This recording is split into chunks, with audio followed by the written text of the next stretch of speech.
Magandang umaga. Mayad nga agahon. All right, all right. Looks like everybody's early because I was looking up. There was like 4 people online, so I figured, hey, I might as well join the live stream because there's 4 people waiting, 4 people waiting. So I had scheduled it for 7:30. I just dropped off Leanna, so I'm back home now. My morning cup of coffee here, in my coffee with Gino cup, my Copico Blanca 3-in-1 coffee here in the Philippines.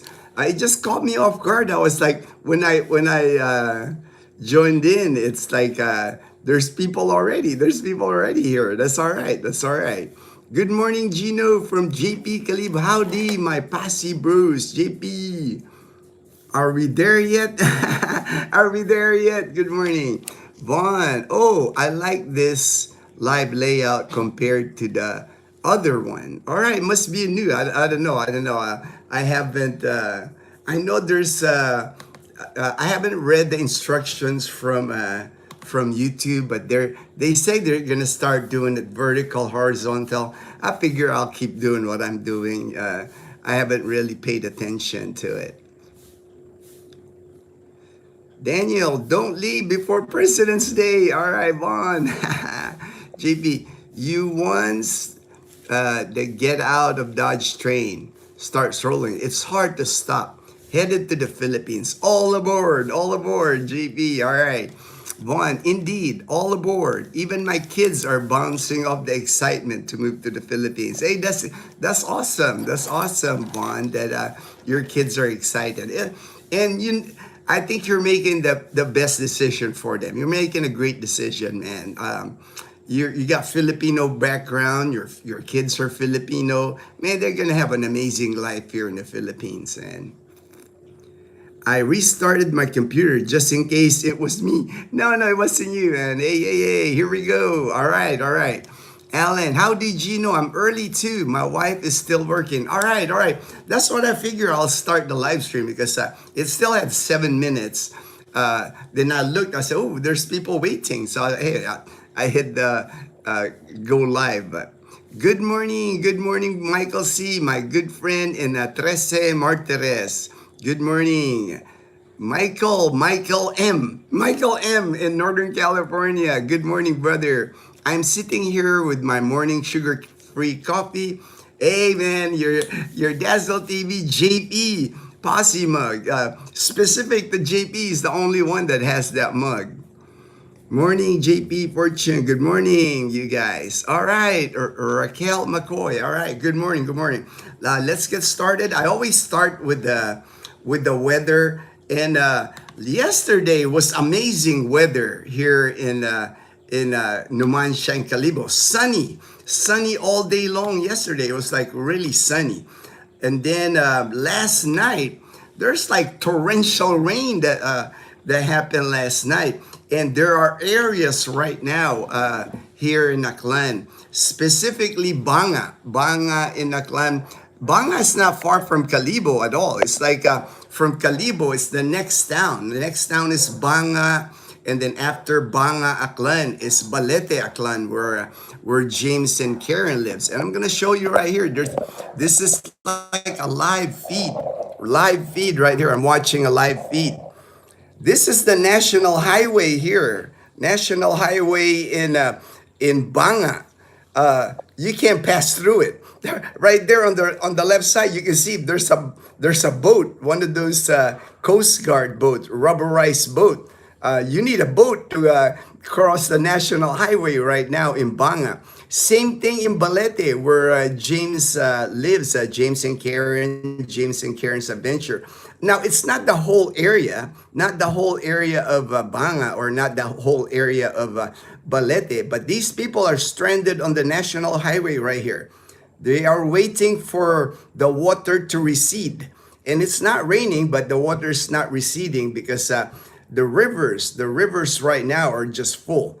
This is Banga Aklan right here, right next to Calibo. the town next to Calibo, and then after Banga is Balete. As you can see, well, this one right here is trying to, I don't know if he's trying to get through or he's parked on the other side there. Looks like he's parked. Looks like he's parked on the other side. Nobody is getting through the national highway right there. You need a boat. Like that right there. That guy right there's got a boat in order to cross the national highway. So if you're headed, like let's say you're headed from Calibo to Rojas City today, or you're headed from Calibo to Iloilo, guess what? You're not going anywhere. You're gonna be the national highway in both Banga and Balete. They are flooded.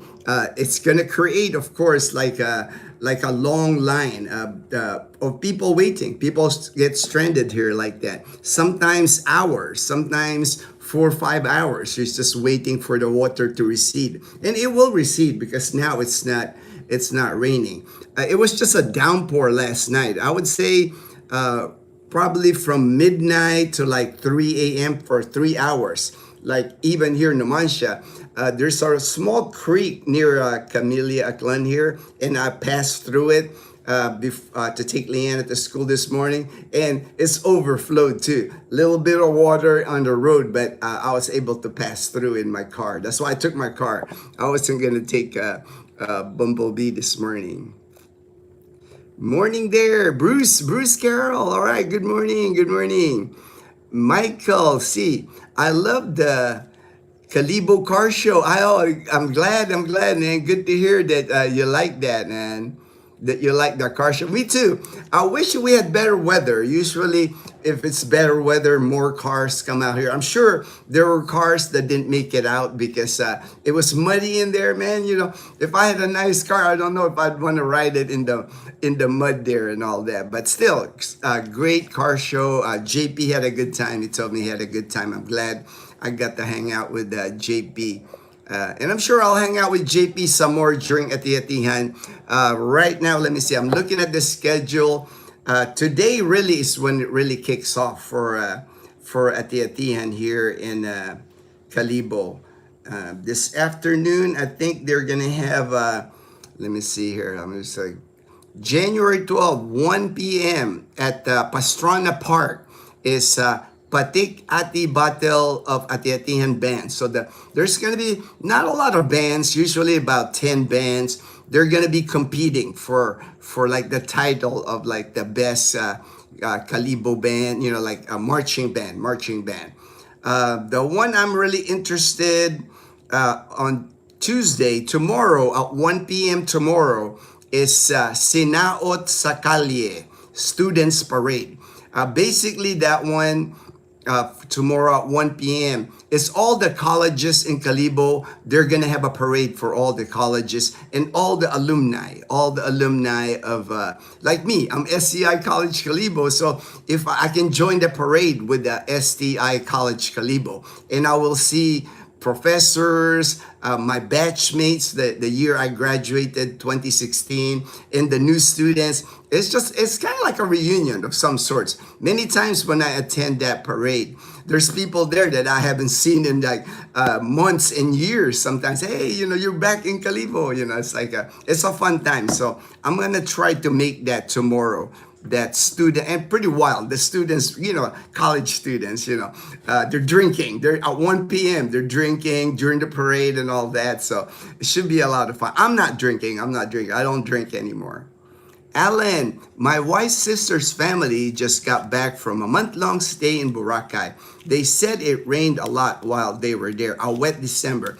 Definitely. And it looks like it's going to be a wet January too. I mean, we're day 12 now in January, and we're getting a lot of rain. Looking at the AccuWeather. Thank you to JP for introducing me to AccuWeather. Let me just look here. It says here 24 degrees Celsius right now here in Numancia.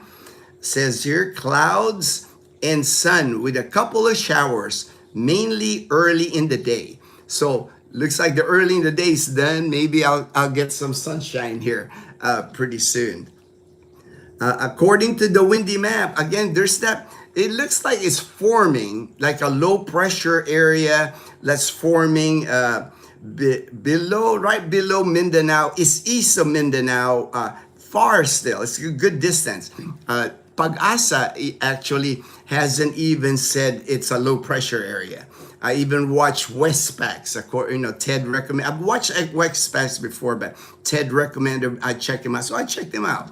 He's also looks like a low pressure area, but that's not a typhoon. That's not a storm or anything, and it hasn't entered the Philippine area of responsibility. All this rain that the Philippines is getting is from the northeast monsoon. It's called the Amihan season. Shear line and easterlies winds coming from the east, from the Pacific Ocean. So basically the entire country, of the Philippines, basically says cloudy skies with scattered rains and isolated thunderstorms, and possible flash floods and landslide due to heavy rain. Definitely here in Aklan, that's happening. We've gotten heavy rain last night, so we have flooding in Banga, on the highway in Banga. Same thing in Balete. There's a section in Balete in where James and Karen's live, where the main road, the national highway, is flooded, where you can't pass through it. People are just waiting on both sides until somebody's brave enough to like ride their motorbike or ride their tricycle through it. Bizwax, hey Mark, my good friend in Davao, good morning, and all right, Bizwax. Hey, good morning. There he is, James and Karen. I was just talking, man. I sent James a link to the live feed for Balete. They have another live feed, James, in Banga. I just showed them. The one in Banga is worse than the one in Balete, man. People are stuck on both sides of the highway because there's a certain section in Banga on the national highway. You need a boat. You need a boat to get through it, man. But all that's going to be gone, man. I would say by 10, 11 a.m., all that water is going to be gone. That's just how it is here. We get a lot of rain. With the rain, it'll flood and it'll be gone. Same thing, I had pictures like in Banga this morning. Somebody posted pictures early this morning. And the same thing, I mean, it's like not a big deal. People here, we're just used to that. We're used to like... it's not one of those flooding like a river overflowed and it's a few days of flooding. It's a couple of hours at the most. Like right here, this is downtown Banga here. This is like Poblacion in Banga, and they got water. They got water. But like I said, later on, and sometimes people drive through this water. I know James and Karen, they ride through the water, like in Tigayon area. James is used to riding the bike on I mean, the water's not like, if it's like, maybe if it's like knee deep, yeah, you can't go through that. But if it's like maybe between your ankle and your knee, it's doable still on a motorbike. I can't get Jenny or Tonton on the phone. Oh, okay. Maybe power outage. I don't know, man. Maybe, you know how it is. The signal here sometimes, but you guys are high up on the hill there, so you should be okay. It's just a piece of area by the main highway there. Joe, hi James, JP and others. Hey Colonel, good morning. Good morning, everyone. I hope everyone. Okay, yes, everyone's okay. I think Karen, we got Karen's doing better yesterday. JP, hello, JK, Colonel, Biz, Alan, Jukanu, aloha free, aloha brother, aloha Derek from Hawaii. Howdy, JP, Fortune, good AM, Gino fam, and the Panay Posse. From Fortune, hey Fortune, it rained a lot early in the morning here, Fortune, like past midnight. Yesterday, beautiful day yesterday. It was like hot, sunny. I mean, all our laundry dried yesterday. It's like all the laundry that mom was like washing, it all dried. Dazzle and I, Leanna, we went to, there's a place here in the Mansha where we had dinner. So everything was like sunny. That's why it surprised me. that it like downpoured again last night. But it is what it is. It's like, it wouldn't surprise me. We're back to sunshine this morning. Alan, James is spending more money on keeping his bike running. Too bad it was damaged on the road. Yeah, it'll get fixed. One thing here, they have a lot of good mechanics here. Maybe once he's able to take it to like the dealership, probably better mechanics at the dealership than just like the ones on the side of the road. At least a dealership, they're authorized mechanics. But at least James didn't spend a lot of money on the bike, because like James was saying, the bike's less than $2,000, so, and I'm sure there's got to be some kind of warranty still on it for a lot of the parts on the motorbike. Derek, aloha, oahu, Hawaii, hey, aloha, Derek. Lucita, hey, Lucita. Hello, Lucita, my good friend in Maine, Morning, Jean. Again, sending you gratitude for that great topic about Iloilo. All right, I'm glad you enjoyed the video, and it continues. I'm not like even yesterday. Remember that I forgot his YouTube handle, but right after the live stream, we did a video call. He's from New York. He's got a girlfriend, fiance that lives in Pandan, Antique. He's gonna be a digital nomad. And we were just discussing. One of the things that he pointed out, he was his man. I'm glad you talked about it on one of the live stream. Be careful, like when you're searching for your location here in the Philippines. When it says that the airport is an international airport, do not assume that when it says international airports, there are international flights going in and out of that airport, or many domestic flights going in and out of the airport. That term international airport, that is loosely used here in the Philippines, unfortunately. Because when we hear international airport, I'm thinking it's a big airport, planes from all over the world landing in that airport. Like Calibo Airport, that's why he mentioned it to me, he looked it up, that it says it's international airport. But to me, it is I guess in the Philippine standards, it is international because there's a flight from Russia that lands in Calibo direct from Russia. There's a flight now from Korea that lands in Calibo direct. I know Philippine Airlines from Korea started landing in Calibo direct again just for January and February because it's a busy month. But after that, there's really not a lot of flights from Calibo anywhere else. We used to have a flight from Calibo to Singapore.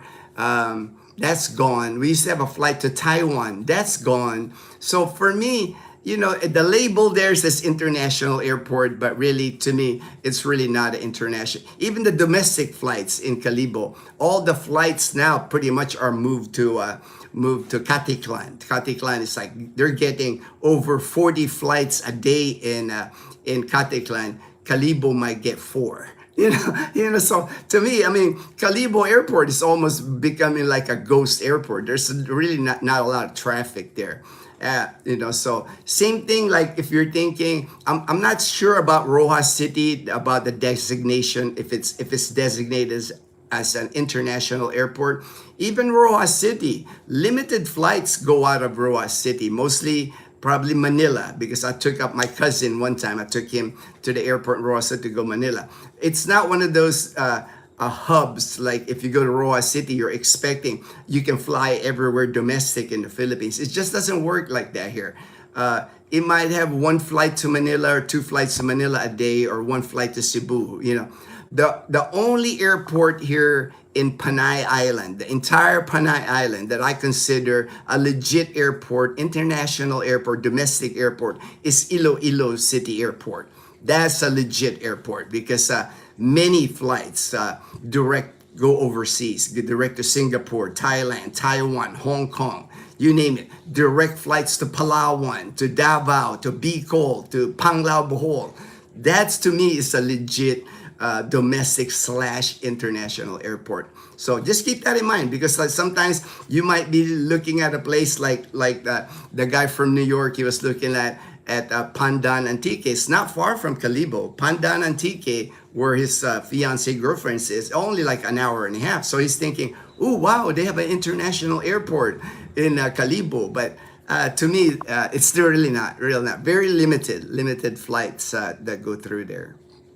JP, James NK. That's why even for him, even for the guy from New York, after we talked about it, he was telling me what he was looking for good internet, and I can tell he's from New York City. He's from New York City. So I was telling him, for him, I recommended for him to land in Iloilo City. Calibo for him, when I was, because he's gonna be a digital nomad, he needs good internet, and also he's coming from New York City. The change from New York City to Calibo, JP, correct me if I'm wrong, it might be a big difference, right? At least Iloilo City, he's gonna have all the Western amenities. He can get a condo, he can get a house, he can, you got SNR, you got all the nice luxuries of city living. So that's why, even for him, I told him, I recommend, because from where Pandan Antique, where his fiancee girlfriend is at, to Iloilo City, I would say maybe 4 hours, 4 or 5 hour drive. So not very far. It's like that way he has all the, it's an easier adjustment for him to move here. I mean, he can even do Pandan Antique. We talked about it, because with Starlink now, he can get Starlink and do his online job in Pandan Antique. But I was telling him, Pandan Antique, they don't have hard, there's a good expat community there in Pandan Antique, but they might have a 7-Eleven. That's about it. They don't have Jollibee. They don't have McDonald's. I don't think they have a mall even. There's not even a mall, so you're basically 7-Eleven, sari store, maybe public market, might be a big change from living in New York City. It's like coming from New York City. But he was thankful that I spent the time talking to him. So he'll be coming here sometime this year. Good AM, Derek, Joe. Derek, I heard landfill. Yes, I reported that a couple of days ago, that they had a landfill collapse in Cebu. That's just a big problem here in the Philippines, Derek, because garbage is in the Philippines. It's a big issue. It's like I think I saw like one of those pie charts. The Philippines is like #1 in the world as far as like putting plastic into the ocean.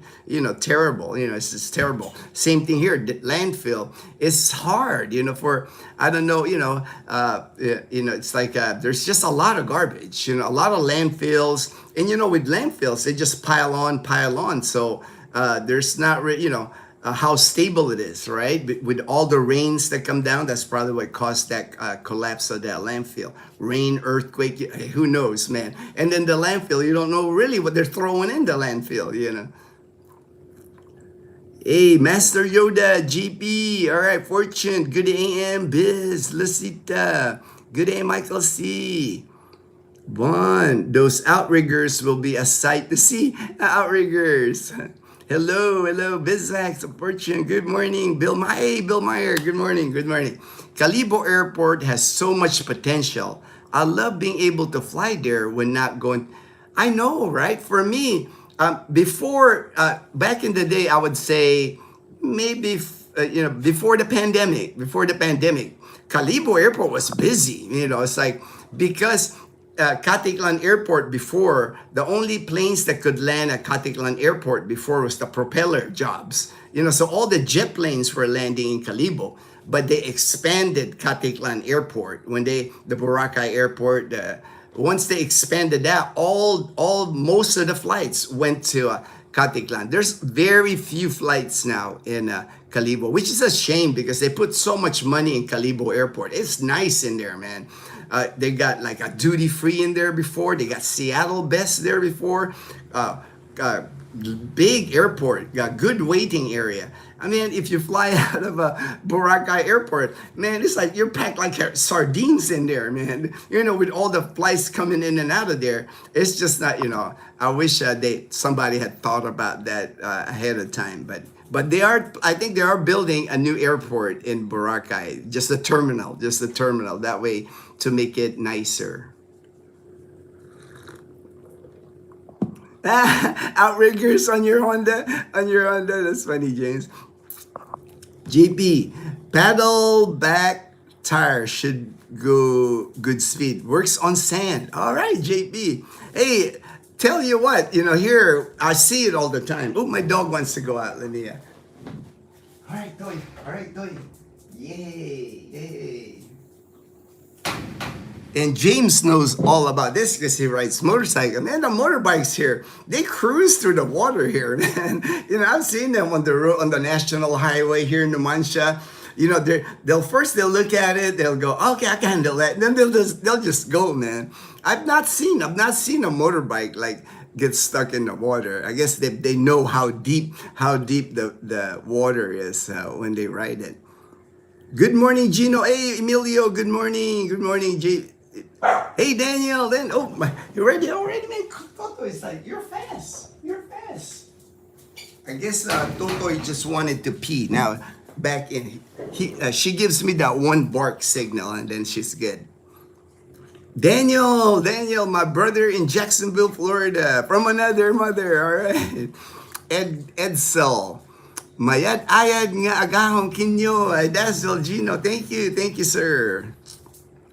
Alan, Gino, the only landfill I am aware of is near Malay Aklan. Yeah, they use that same landfill for Boracay. There used to be like a staging facility by Mount Luho in Boracay, but now all the garbage in Boracay gets taken to mainland Malay. That's where all all Boracay trash go. I know.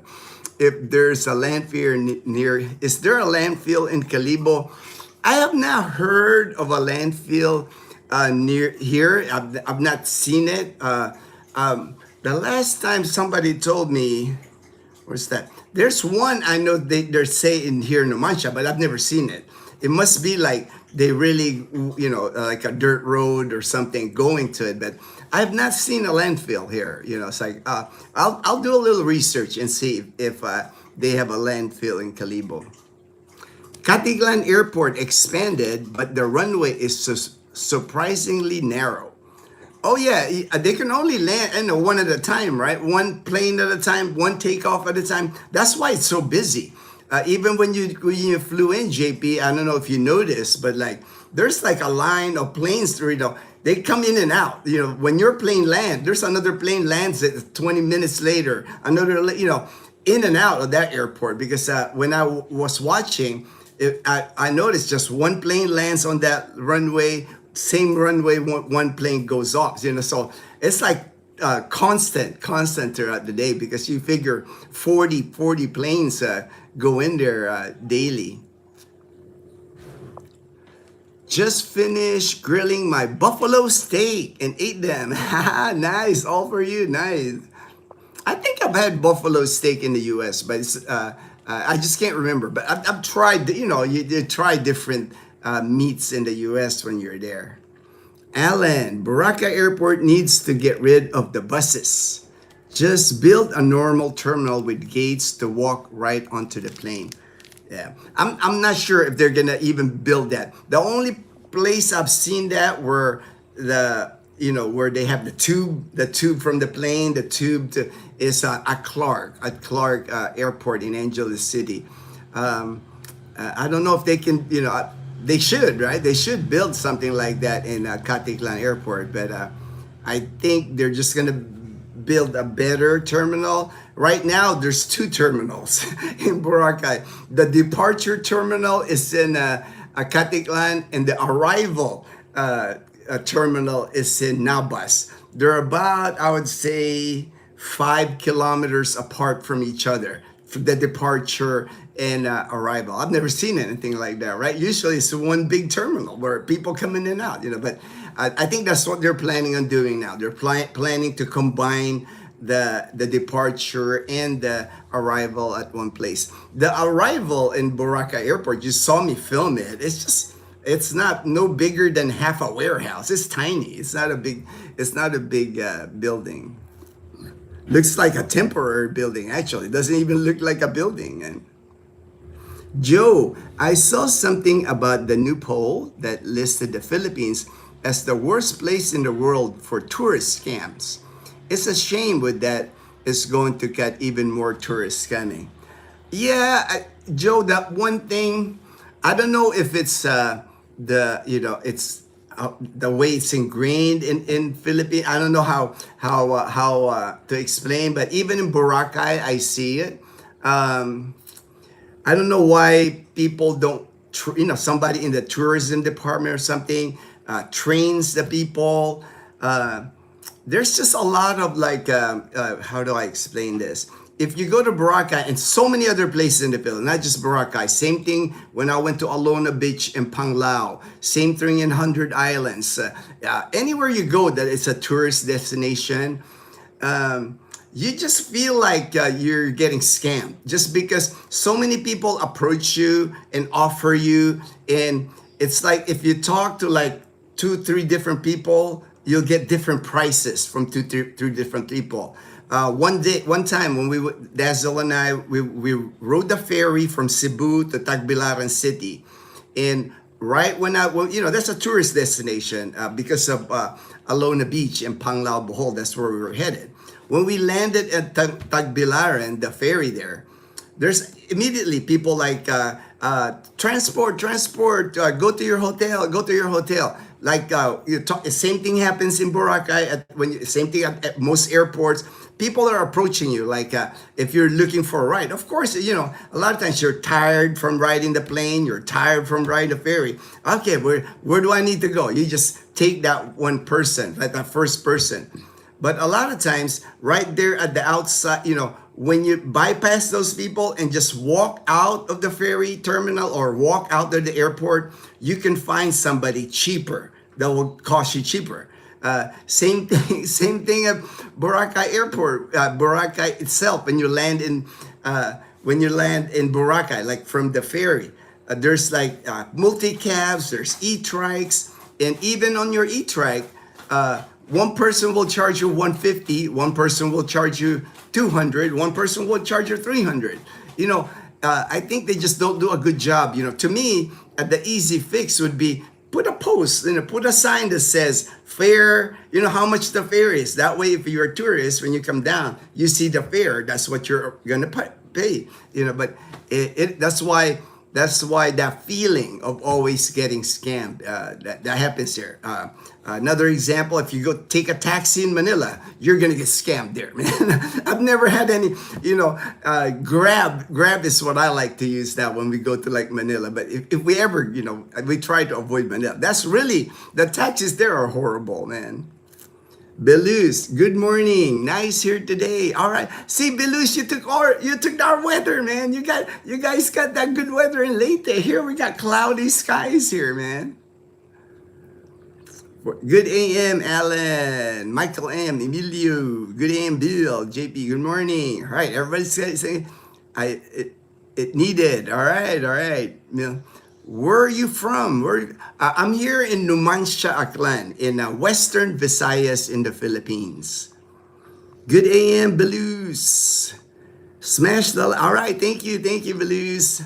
Maayong aga Simo Fortune. All right, Mildred. I'm from the Philippines. Hey, all right. Good to see you from the Philippines here, from the Philippines. Master Fortune, I just smashed it. All right. Maayong agaman sa imo Edsel. All right. JP, I think a poll that lists Philippines last for tourism is out of their minds. How about Venezuela? Yeah, maybe the poll is like for Southeast Asia. Maybe I could see, I did see like statistics comparing the Philippines to like Vietnam, Thailand, Cambodia. We are behind. But see, we're like away from that. We're like an archipelago, you know. If you go to like, if you go, you know, they're all land together, right? You can travel many different areas together. But it is more expensive. I'm not gonna lie, because I've traveled most of Southeast Asia. The Philippines is, when you travel, we're talking airlines, we're talking subway, which we don't have. We don't have a lot of subway here. Even the hotels, even food, it costs more here in the Philippines. That's why maybe that's the attraction. Even Filipinos here, man, a lot of Filipinos here, they rather go to Thailand and Vietnam instead of traveling in the Philippines, because it's just expensive compared, you know. It's all relative, right? When you say expensive, it's still Philippines is still cheaper than traveling in the U.S. I don't care what anybody says. You know, people would tell me, "Oh, it's cheaper here in the U.S." I'm like, cheaper where? Where in the U.S. is this cheaper? Or Minneapolis. JP, Alan, downtown Portland or Seattle too. Not countries, but I will take any place on Panay over those places. The Filipino hustle is part of the adventure. One must be willing to haggle. And I think that's the problem. That's one of the problem, Vaughn. Most foreigners that I see here, they don't want to negotiate prices and all that. Just, like I said, most people after that long trip from America, thousands of miles, 20 hours on the plane and all that, last thing you want to do is haggle over a taxi fare, man, right? Just put the meter, just like make a legit taxi meter. That way, in Iloilo, you'll never get scammed in Iloilo with the taxis there, because the people in Iloilo, they're just so honest, man. I don't get that feeling when I go to Manila. In Manila, just like looking at the drivers, you already know they're trying to like get the most. And it's not just foreigners, it's also anybody. They just want more money. They just want more money. Manila is the biggest airport, and you hear about overcharging taxis, bullet scam, everything that's Manila is like everybody. It's not just Manileños, it's people from all over the Philippines go to Manila. There's organized crime from everywhere going to Manila, and they do like snatch and grab. They do muggings. That's what you get. If you get to like the big city in Manila.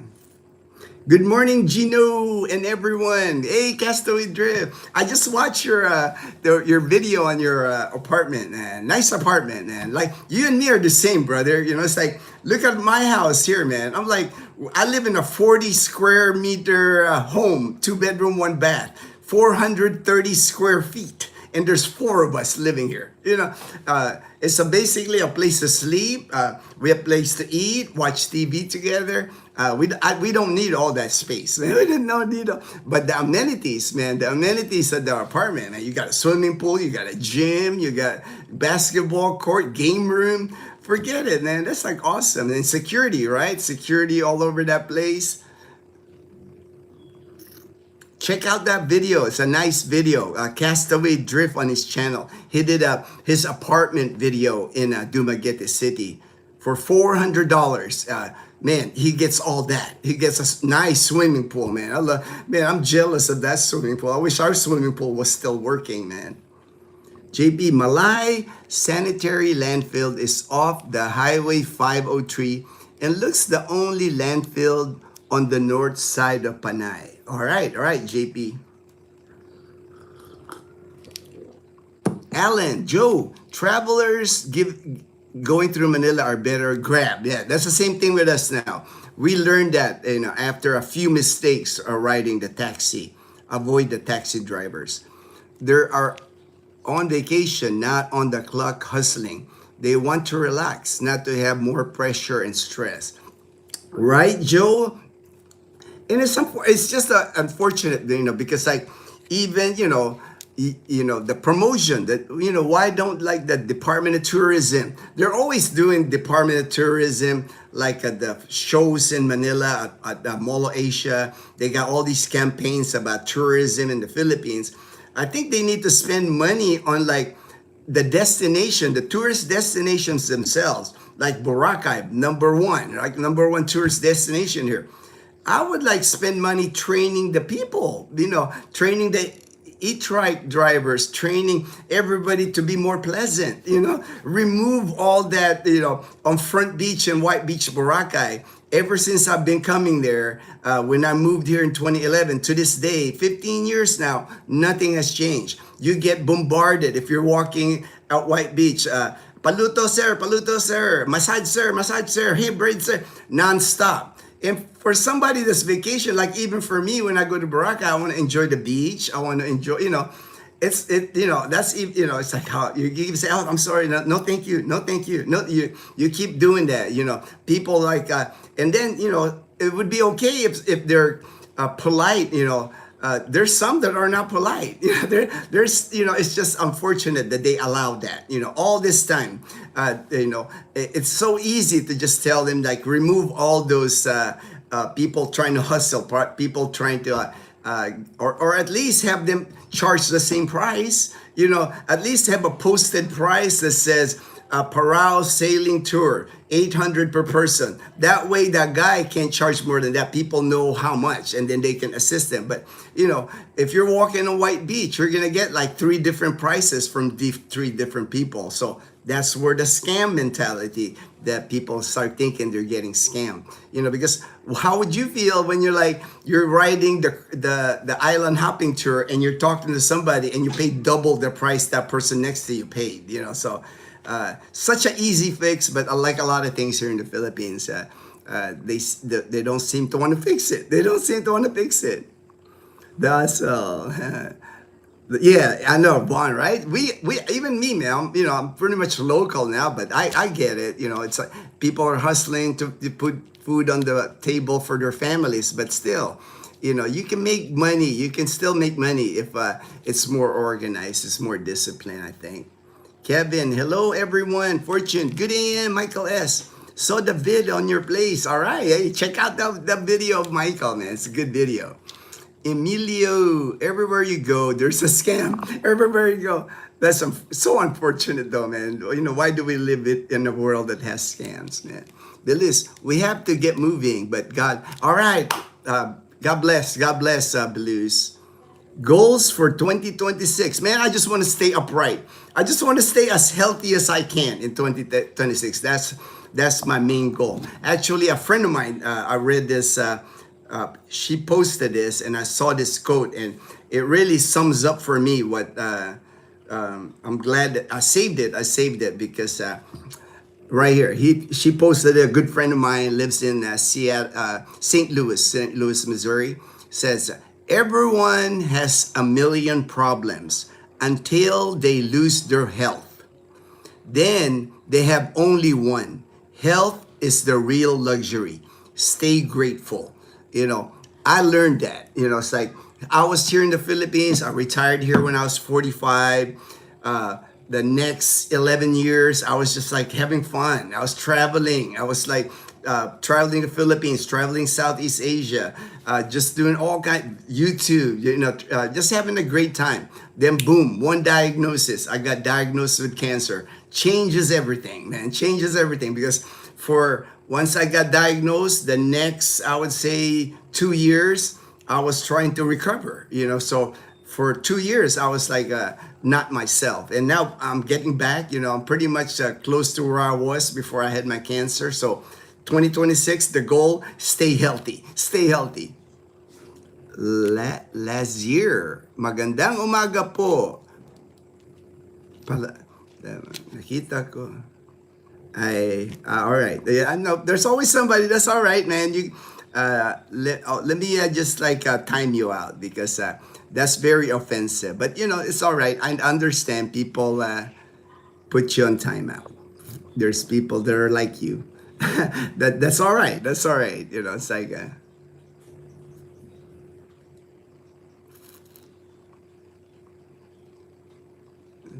Okay, now I have to go back, try to find right there. All right, now we're back. When we travel locally, prepare for the tourist pricing. But living locally in the province, then I expect cheaper prices. Yeah, it's like for JP, JP's a perfect example. Now that he's a local, here in Kalibo. He's walking around Kalibo. He's going to the different public market, fruit vendors, vegetable vendors. JP is going to find his favorite people, the people that he's going to buy his fruit, his vegetables from, because a lot of times it's the smile in people, right? Or just their banter with you. You know, the minute they see you, hey JP, do you want, just a good banter, and they will give you a good price because they want to keep JP as their suki. Suki is like a regular customer. Like if JP likes oranges or whatever, that vendor, looking long term, if JP is going to stay here for months, she's got somebody to sell her oranges to. So why would not that person like give JP a good price? And JP is gonna find that out. He's gonna have favorite people here that he likes to get his food, get his fruits, and get his vegetables.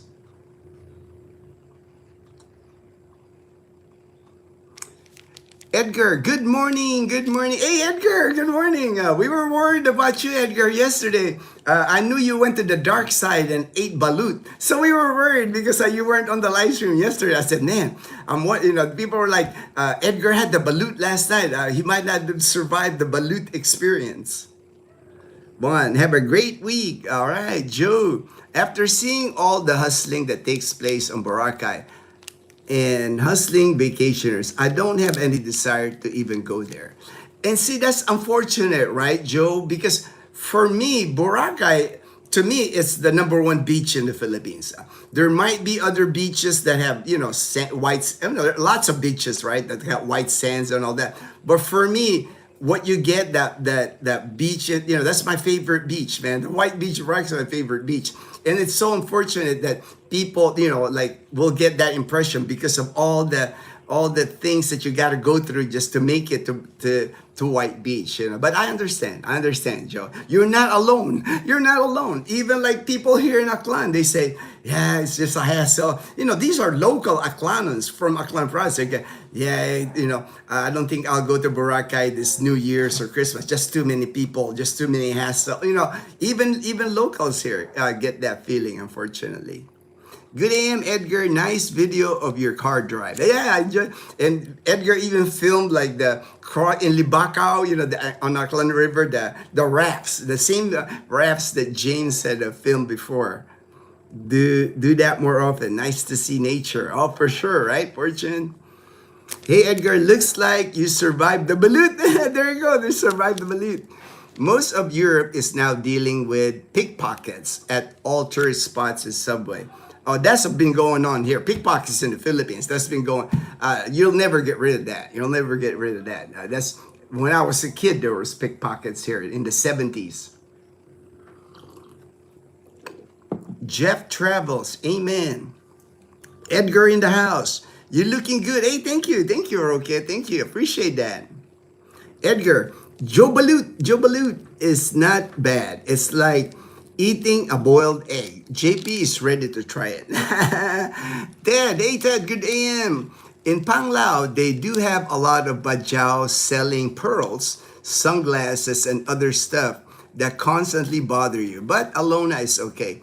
I think they restrict them from that area. Oh, good to know. Good to know, Ted. Yeah, when I went on Alona Beach, I didn't have many people harassing me. They have that card, like a laminated card, and they put it in front of your face, nonstop, unfortunately, on White Beach.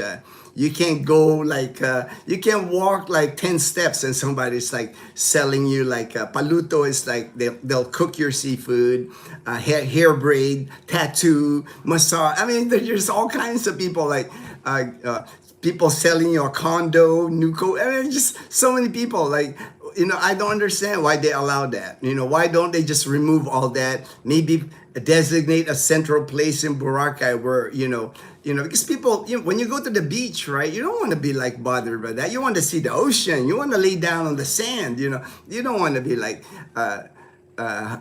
people selling sunglasses. People sending, they got these like rock, thing. I mean, just so many things, so many vendors, and so many.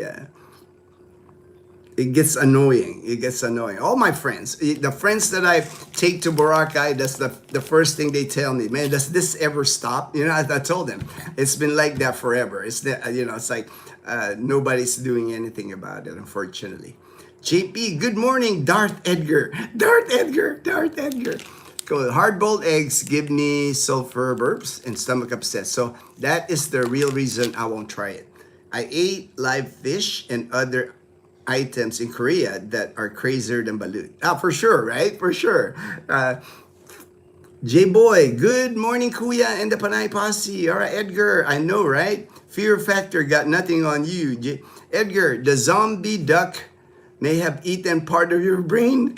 Fortune. Good AM, Ted LV. Thanks for the tip. Planning Bohol. All right, that's right. That's right. He's going to going. Fortune's headed to Bohol. Balut cake, but Dart Edgar. Cheers to our best physical and mental health on 20. Amen. Amen, Michael M. Good AM, Fortune. JP, you will know as chick. Hey, yo, Tim, yo, Tim, my good friend, my brother in Las Vegas. Viva Las Vegas! Michael M., the countless hustlers and white bees was my least thing, right? It's like, I don't know why they don't do anything about that, Michael M. You know, it's like, I've been in Boracay like since 2011, going there often, and I lived there for like 18 months, and it's been the same, you know, 15 years. They've not done nothing to remove that. Topic now. All right, Vaughn. I got to the bottom. So Vaughn wanted me to hit the topic. I do have a topic this morning. That's what I advertise. And my topic is leaving behind in America. Vaughn wanted me to talk about what are the things that I left in America. My move here back in 2011. For me, my life in the U.S., you know, I went to America in 1978. I was 12 years old. After I finished elementary school in Letron, went to Long Beach, California. Is where I ended up landing and going to school, spending my high school years in California. So basically, for me, it was over 30 years before I really went back here to the Philippines. I was stationed at Clark Air Base, 88 to 91. But when you're in the military, I didn't get to see much of the Philippines when I was in the military because I was busy at work. And a lot of times that time frame, like 89, 90, 91, a tumultuous time here in the Philippines. Like politics in the Philippines, they were trying to kick the base out of here, basically, the military bases. We were locked down at Clark Air Base many times, So I don't even count that as like, even though I was here in the Philippines for those 3 years, I didn't really live the Philippines. I was able to go to Baguio, 100 Islands, to Subic, but not much. I didn't get to travel much of the Philippines back then because I was in the military for one. That was my priority at the time. All right, I just don't want to get too behind here. Fortune, but tours in Boracay are well organized. Yes, the island hopping tours are good. I wonder if I can find a small bake shop to make a balloon. I'm sure you can. I'll show you one, a custom made cake. They do custom made cakes here, JP. That's easy. Hey, almost time for Atiatian. Yeah, Atiatian already started, and I started last week already. Today's gonna be a big day for Atiatian. This week, tomorrow especially, all the way to Sunday, gonna be crazy in Calibo. So for me, basically, by the time I left America, when I decided, I did a recon 2010. I came to the Philippines, visited areas where I would consider retiring to, and then 2011 I landed in Boracay Island. I spent my first 18 months in Boracay Island. The things that I was leaving in the United States, of course, my family and my friends. I lived most of my life. Even though, like me, in the military, we moved different places. By the time I left Tucson, Arizona. I was living in Arizona after I retired from Japan. I lived in Tucson, Arizona for 7 years, and I worked there. So, my coworkers, I had a good boss at one time. My last boss was terrible. No, I'm not gonna mention. But I had great friends that I worked with. Most of the people I worked with were nurses. I didn't get a Filipino nurse that I worked with, but Annette, she was my boss. She was a nurse, great person. I love her to death. Rachel, Annie. I had good people that I worked with, mostly nurses. I worked in risk management for Corondel Health Network. So I was living a good paying job, man. It was like for what it was paying me, and when I was doing it, what I was doing, I was happy. I mean, it was a good paying job. But even with that, even I had my military pension, E7 retired Master Sergeant retired pay, and even with a good paying job, I was basically not saving as much as I could have. It was my fault also because I drove a Mustang. I had a car. I had a house. I had a garage full of stuff. I like road cycling at the time. I was big on road cycling, so I had two road bikes, expensive bikes, over $1,500 each. One of them's 2,000. I mean, I was living the life. I was living like the life that I thought I was supposed to, right? In America, I guess I was, pretty much raised in Long Beach, California. I was like living how, what I saw, and to me, when I decided to move to the Philippines, I knew that had to change, because for one, the only reason I was going to be able to move to the Philippines was because of my military pension. I knew I wasn't going to make money here in the Philippines. And for people that are thinking that, they're coming to the Philippines to make money, I don't recommend that. I don't recommend that. Even if you're thinking about doing a business here in the Philippines, I really don't recommend that. Philippines really, for me, the two good candidates to move here are the people that had pensions already here to retire, and then the people that are digital nomads that will work online and work here, earn their money somewhere else, and live here. Those are ideal. But if you're thinking of moving to the Philippines and you're bringing some money that you save and then start a business here, that's gonna be difficult. You're gonna get stressed, man. Running a business here is different, man. It's gonna stress you out. I had experience with that, man. It's like, and then just the stress of what happens if your business doesn't grow, or what if you lose your business. Then what? If you're from America, you're like me. When I left at 45, what I was giving up is my Social Security. I will still get Social Security at 62, but if I stayed in America from 45 years old to 62, I would have be getting a much bigger Social Security at 62. And I knew that. Because that you get your statements before that, and you're seeing like, okay, because of your contributions, I've worked enough. I worked 20 years in the military. Military even added on some of the years I was in the military. They added to my Social Security additional. So, and then I worked 7 years in Arizona. So, but if I had stayed more in the United States at 45 to 62, when I'm about to get my Social Security at 62, I would have gotten more money.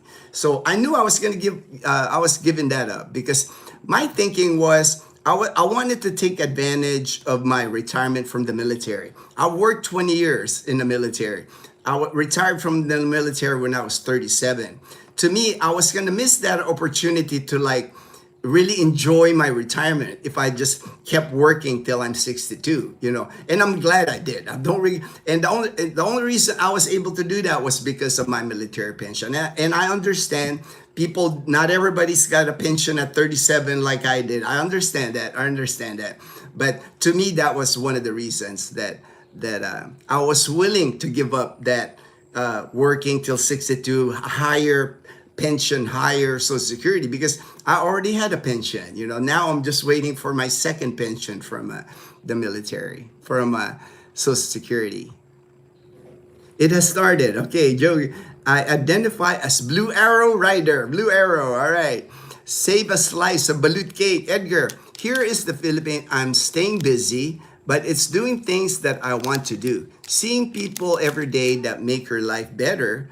Unlike back home, you don't see your family much, only on holidays. And that was that was part of my I was going to talk a little bit about that too. Gino, what would it be wise to have extra 5 gallon of water instead of just 10?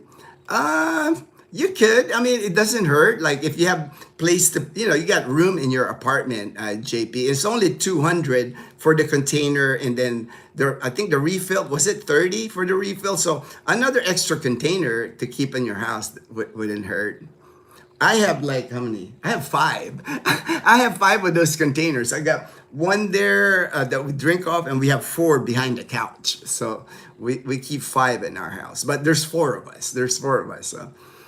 Leaving the US was the most difficult decision I made. However, it is the most satisfying. Yeah, for me, of course, for me, the thing that made it harder for me, a lot of my family wasn't in agreement with what I was doing. Because, we're Filipino families, especially the ones that, we came from the Philippines and migrated to the US. My generation, my cousins, my aunties, my sister, all of them, the mindset is America is the greatest country in the world, and it is. It's like, and the mindset is that's the opportunity for you to make your money, make your as much money as you can, and then maybe someday come home to the Philippines. But even that is really a lot of, I'm realizing a lot of even Filipinos that moved to the Philippines, my generation, right? My cousins, my aunties, none of them have moved back here. Not all of them are in America because they've become Americanized. They got mansions. They live by the lake. I can't blame them. That's hard to give up, right? They drive BMWs. They drive. They have a social class. They're they don't want to give that up, and I totally understand. But see, that wasn't me. It's like for me, having. When I was working in Tucson, I had a sports car, I had nice stuff, but it wasn't making me happy. It was like, to me, I had a good life. Don't get me wrong. I was thankful for my life. My buddies and I, we would go to Vegas, we would go to Cancun, so I was enjoying my life, but still wasn't fulfilling for me, so that's why I think that's what, when I said, I wanted more time to do the things that I enjoy. And that was the main thing for me was, I love to run. I was a runner. I love to ride my bike. And I was just not getting enough of that when I was working in Arizona. Monday to Friday, I would, you're busy getting ready for work, and then get off work and errands.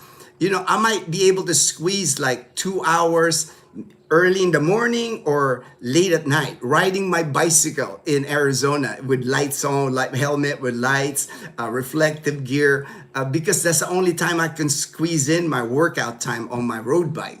And then weekends, I would just ride 5-6 hours on my road bike on the weekends. But I just didn't, to me, it was just like, man, it was like so busy, so I'm trying to squeeze in workout time. So totally changed my life, because when I landed in Boracay in 2011, I had all the time to like run on the beach, my mountain bike. I went island hopping with my friends in Boracay, to Buruanga, Antique. We rode mountain bike. We would ride mountain bikes for 5-6 hours a day. Monday, Tuesday, it doesn't matter what day it was. And I was just having so much fun. And that made me realize that I made a good decision. Get my slides. We left the US 12 years ago, full-time in the best move we ever made.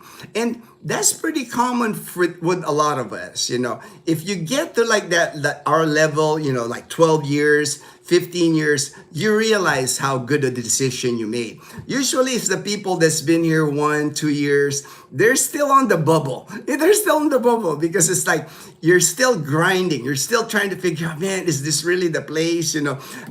Things happen in those first 2 years. But once you're like 5-10 years, you're a Filipino now. Even if you become a Filipino once you spend many years here.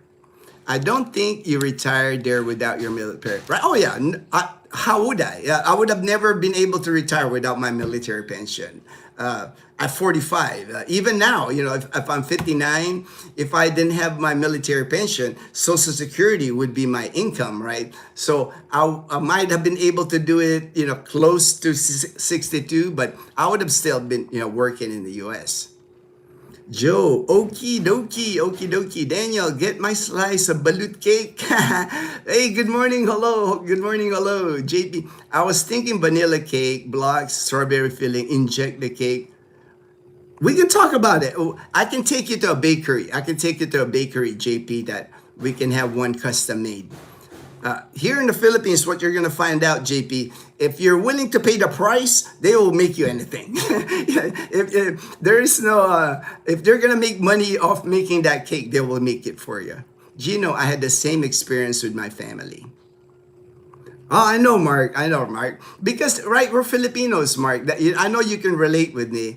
To them, a lot of my family thought that I was making a mistake because I was blowing the opportunity that my mom gave me. That was the thinking. It's like, now even like those relatives that I left in the U.S., I don't have really a lot of communication with them.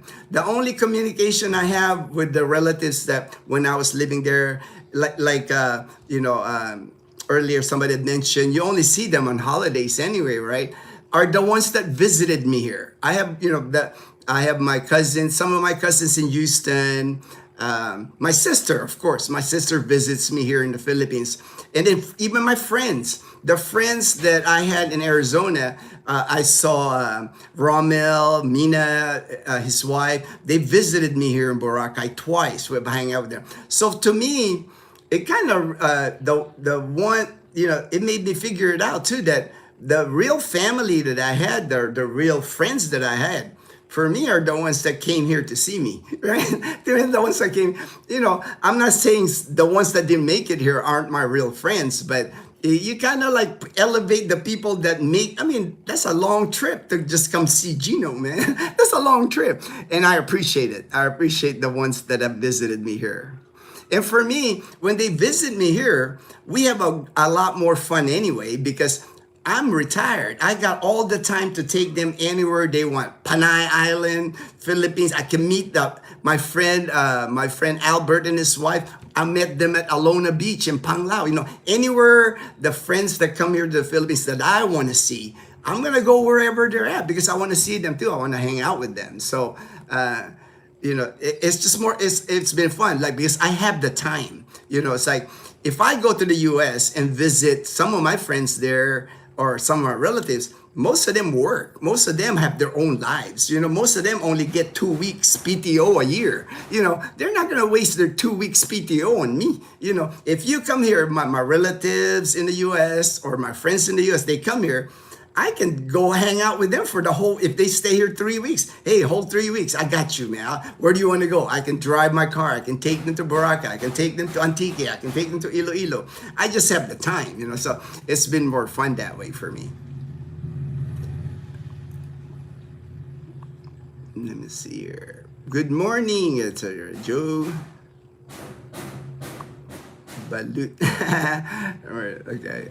I want to go back to, I had the same experience. Okay, Edgar, you eat your balut cake. I sit across from you eating the balut egg with hot sauce and vinegar. Joe, you give up lots of opportunities living the U.S. Yes, very much. And I knew that. I knew pretty much that's why for me, Joe, when I moved here to the Philippines, I knew I had to change my lifestyle. I knew I couldn't live like what I was living in the United States. I came here to the Philippines with one suitcase and a backpack, and I had a laptop bag. That was all I carried. Sold everything I had in the U.S., got rid of all my military memorabilia, and for 20 years in the military, we get a lot of memorabilia, right? The guys that spent 20 years, we got plaques, we got shadow box, we got our flag for retirement flag. We got so much stuff that I gave it all away because my goal when I came to the Philippines in 2011, I was gonna live a more minimalistic lifestyle. I wasn't gonna get in debt.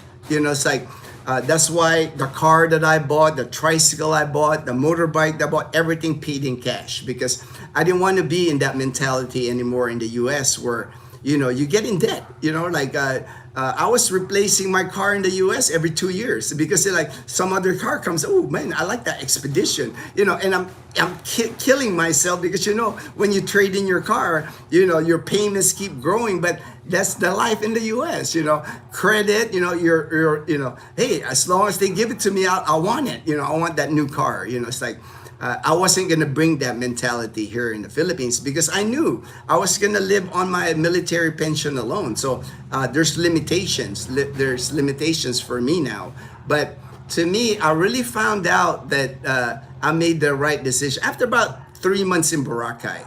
Because after 3 months in Boracay, my rent when I landed in Boracay in 2011 was 10,000 pesos a month. So about $180 for a studio apartment on White Beach. I was on White Beach, Station 3 by Angol.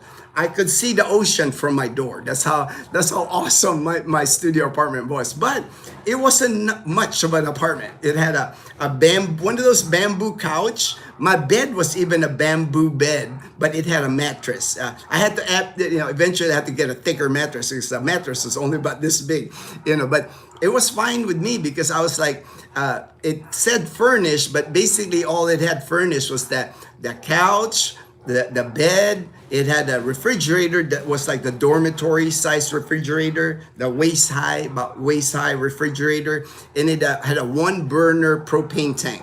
And they called that furnished. It might have a couple of cups, a couple of coffee cups, but that was fine with me because I didn't want the luxury. My thing was I wanted to make sure that my monthly check, my military paycheck that I was getting every month was going to be enough for me. And so I had that tiny studio apartment. The fun for me was like being able to run on White Beach every day, every morning. I would do that almost every day. After my run, I would swim. I would swim in the ocean. And then after that, my lunch, there used to be a carinderia called Micaela, a couple of blocks away, not far from my apartment.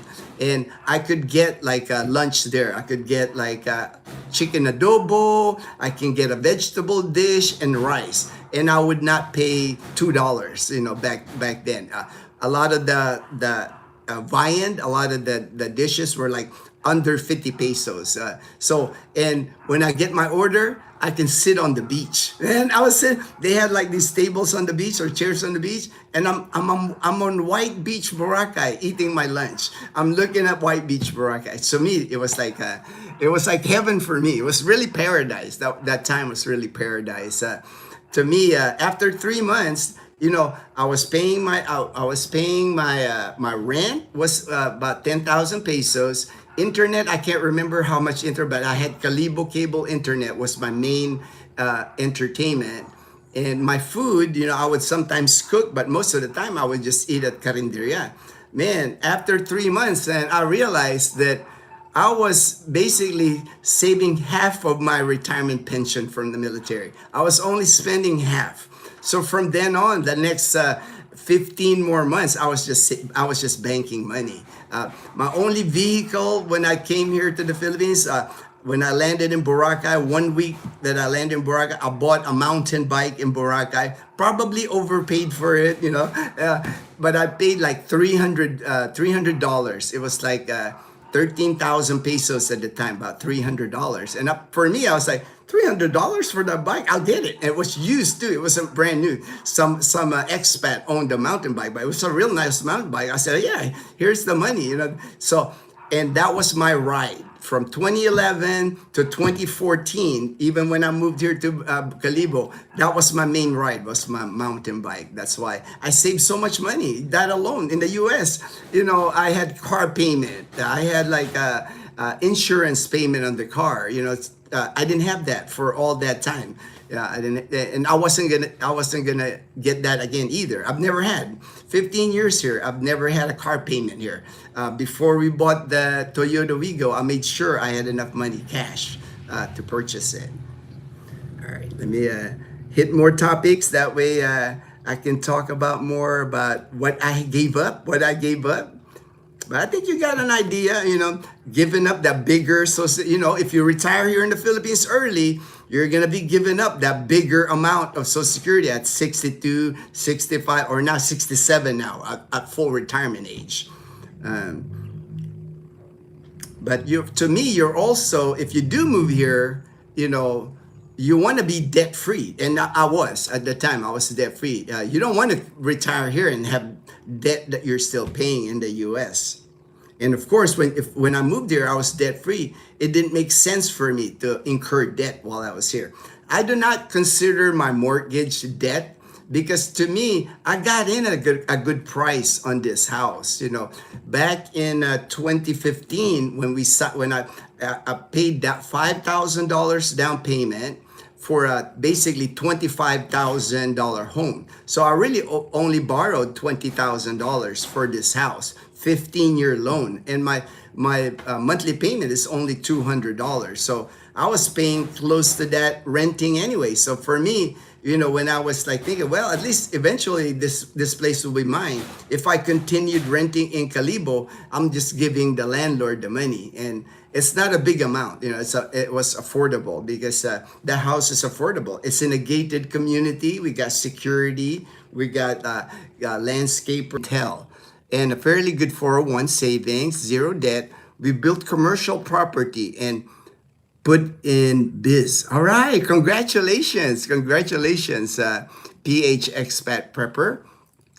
But accepting the infrastructure and other challenges of the Philippines, you have more advantage but stretching and enjoying your retirement life. This is true in the US. Everyone does what they hate for money, and they use that money to do what they love. Jimmy Yang. Good quote.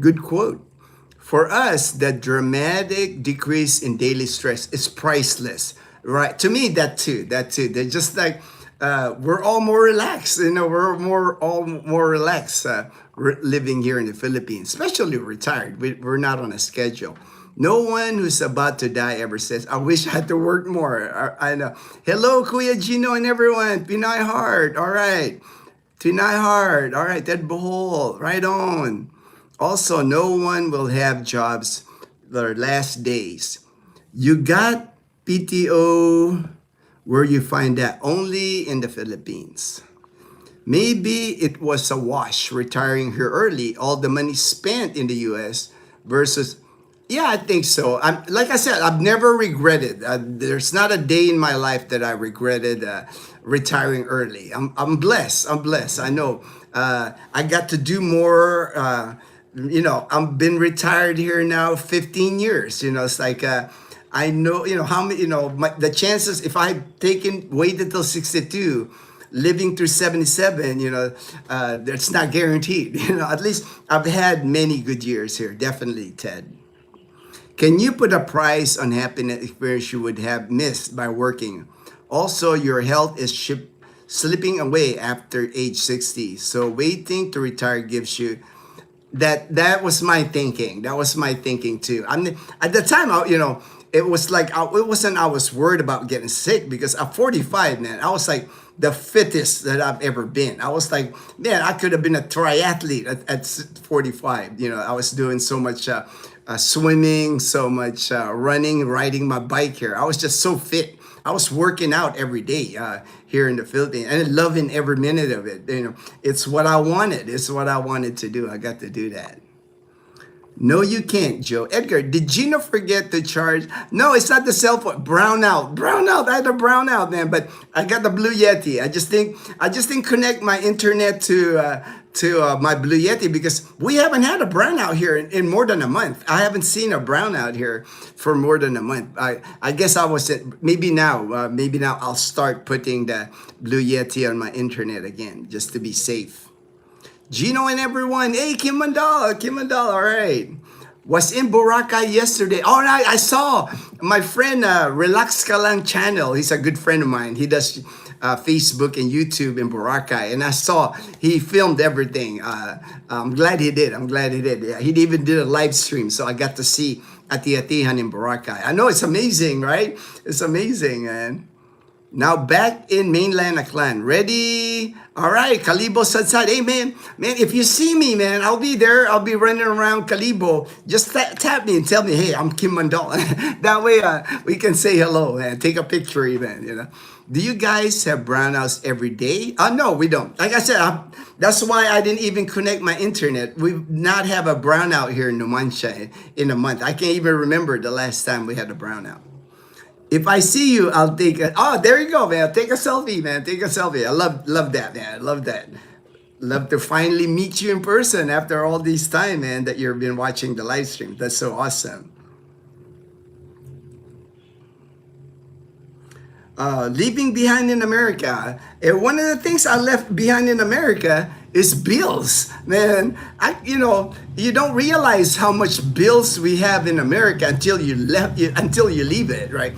The first when I landed here in 2011, and to this day, I've never had a car payment again. And that alone, to me, it's like amazing that I've never had a car payment here. My insurance, my full coverage on our vehicle, when I first bought our Toyota Wigo November 2018, it was a 2019 model. I paid about 14,000 pesos. At the time, maybe about $250 a year for my insurance. That's like less than $25 a month for full coverage insurance. I've never paid that low.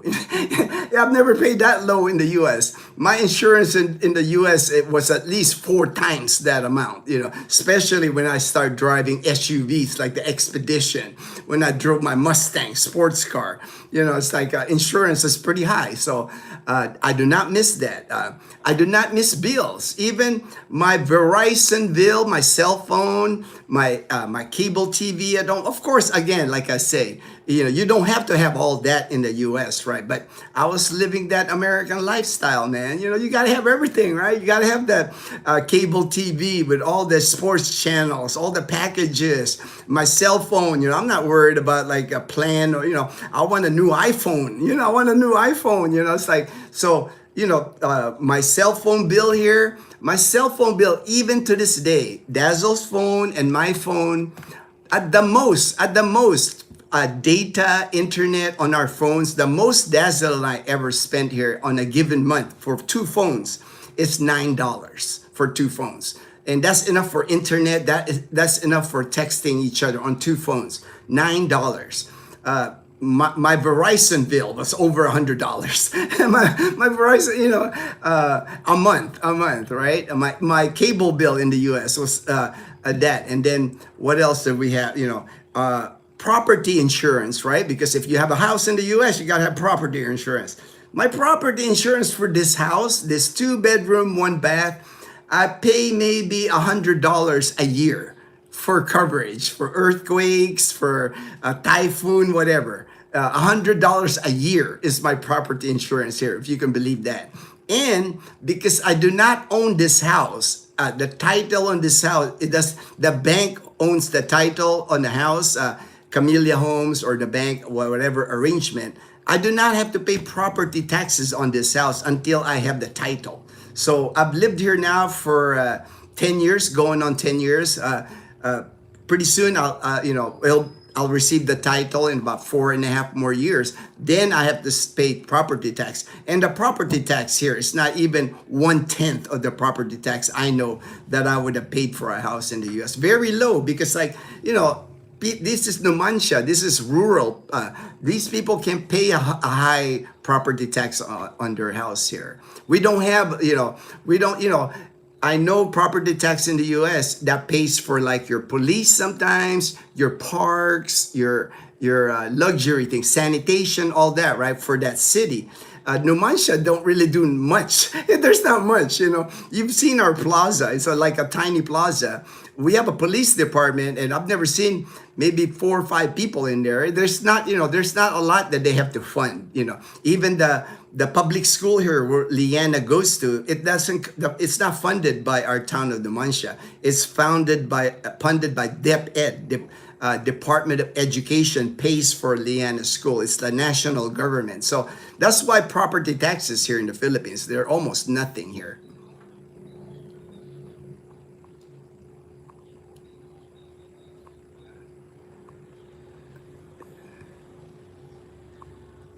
All right, right there. I see you. All right, selfie. You should try rip rip off Britain. I never made it to Britain. I never made, I was in the military for 20 years. I traveled all over the world, but I never made it to Britain, unfortunately. That is what I want to leave here in the US.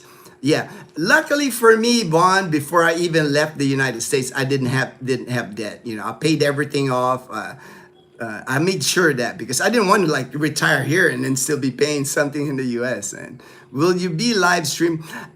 I wish I could. I tried live streaming during that at the end, but the cell coverage, I'm with smartphone, and I even use Dazzle's phone. She's got a new her iPhone 16, so I'm thinking maybe it'll work, but the signal's not good for me to walk around. So I'll still film. I'll just film. I could do a live stream somewhere in Calibo in a cafe or something, or where I can sit and maybe show a little bit. Show a little bit. Maybe when I go to my friend, I'm gonna go sad with them Wednesday, the Cipriano building. I know he's got Starlink residential. Maybe from there I'll live stream. But unfortunately, I can't do live stream. I'm walking with the bands. I wish I could. If I had that, that would have been fun. But it is what it is. My car insurance here is $130 a month, and it's only liability.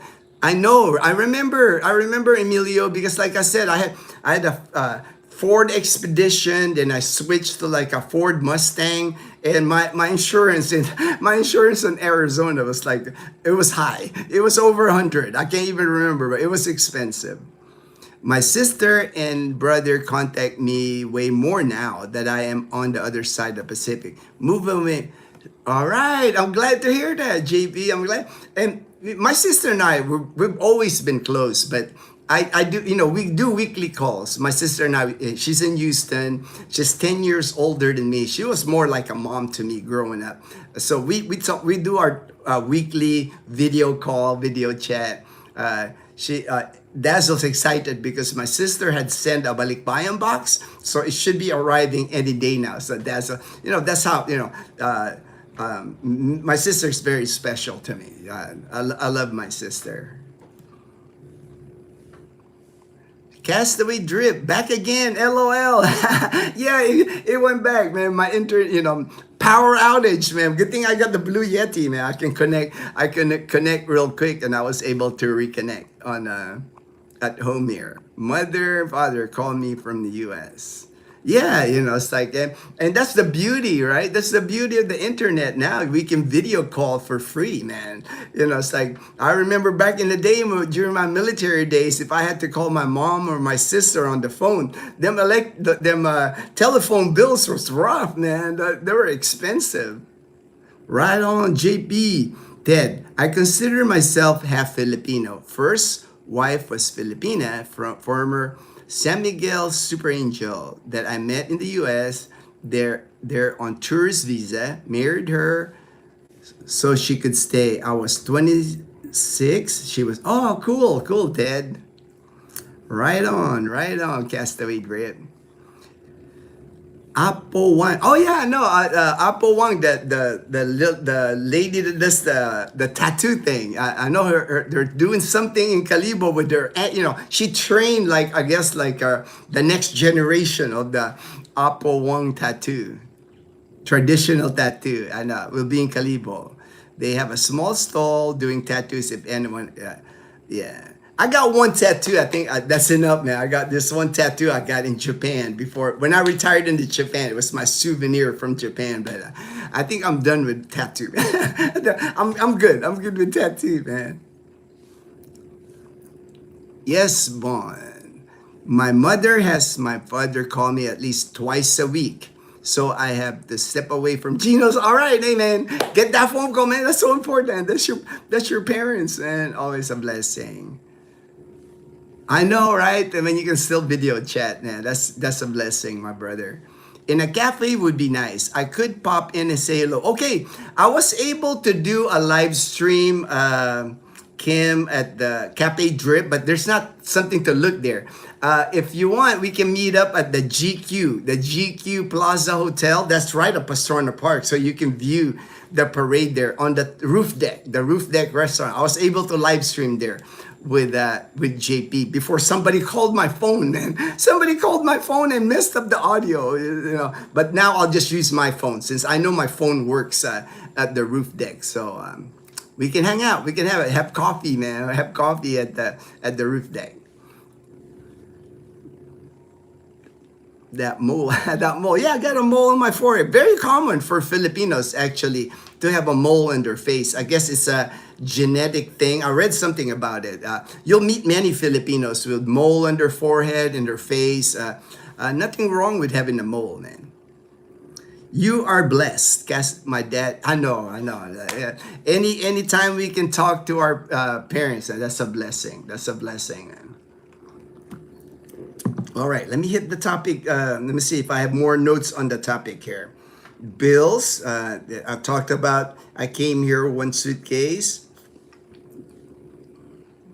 And even for me, I'm Filipino, I'm American, I'm dual citizen. And I got my dual citizenship actually when I landed here a year after. I came here in 2011, decided to get my dual citizenship a year after because I was going to go to school at STI College Calibo, and they were asking me for a student visa. So I figure instead of student visa that I have to renew every year, might as well just get my dual citizenship. So, but I do recommend if you're a former Filipino that got naturalized in America, get your dual citizenship in the United States. A lot easier. It's a pain in the butt to do it here in the Philippines because you have to go to Manila, the Bureau of Immigration in Manila. And any trip to Manila, any trip to the Bureau of Immigration in Manila, I don't recommend because it's just the chaos, the amount of people, the waiting, just a hassle. So if you can do your dual citizenship, if you want to get your dual citizenship, get it while you're still in the United States. A lot easier to do it in the United States. And even for me, that I'm Filipino. It's like born and raised in Manila. I didn't leave the Philippines till I was 12. It was still a lot of unknown for me, if you can imagine, because over 30 years I lived in America. It's like when I was a kid, I didn't experience like college here in the Philippines. I didn't experience working here in the Philippines. I was just a kid when I left the Philippines, so I didn't really understand like the culture here in the Philippines as well that I should, because as a kid, I just worried about playing, vacationing with my cousins in the province. But there is a big difference between a Filipino here in the Philippines and a Filipino in America. 9 times out of 10, a Filipino that lives in America, we've been Americanized. I've been Americanized. I lived in California. I was surfing in California, in Long Beach, Seal Beach, Huntington. So you kind of absorb the culture, the local culture, wherever you go in the United States. You become Americanized. You start, you want a vehicle at 16. You want your license. You want to take trips. It's hard not to, because that's where you're living. For us, when we moved to the United States, you're trying to assimilate. You want to be accepted by the locals, the Americans, right? Those are the locals for us coming from the Philippines when we go to America. That you want to be an American, because that's the whole point of migrating to America. Be one, become an American. Speak, learn English better. Because you want to be called an American. Eventually I became an American citizen. I joined the United States Air Force military. But when I left, I'm more American when I left. When I came back here in 2011. I'm more American than I'm Filipino. I spend more majority of my time in the US and then the last 30 plus in the military in Arizona. So even Dazzle, even to this day, Dazzle tells me, you're more American. You're more American. That's why now most of my friends are expats. It's like I have a few Filipino friends, mostly the people I went to college with, my professors in college, people I met when I attended college here. But even for me, like even to this day, it's still a challenge, or it's not easy. I'm careful when I attend Filipino parties, like when Dazzle and I attend Filipino parties, and people start talking. I can understand. I speak Tagalog. Sometimes they speak the local dialect here, so harder for me to understand. But I still can relate more to Americans, more to expats than Filipinos. For one, a lot of times when we attend parties here, it's a lot of drinking going on, and I'm not a big drinker. They use the tagay. They make you like pass that glass, and you're supposed to hit a tagay. I might do one before if I get offended, but now I don't. I just tell them I don't drink alcohol anymore. I'll do one just to say that, hey, I'll do one, but that's it. That way they don't call me KJ or anything like that. But so I do that, but now I don't. It don't even matter because now I have an excuse. I tell them I had cancer. Alcohol is not good for me, and people leave me alone now. Before people, hey, have a beer, man, just a beer. It ain't gonna hurt you. But when I tell them I have cancer, my doctor says I'm not allowed to drink alcohol. They stop. They're kind enough to stop now.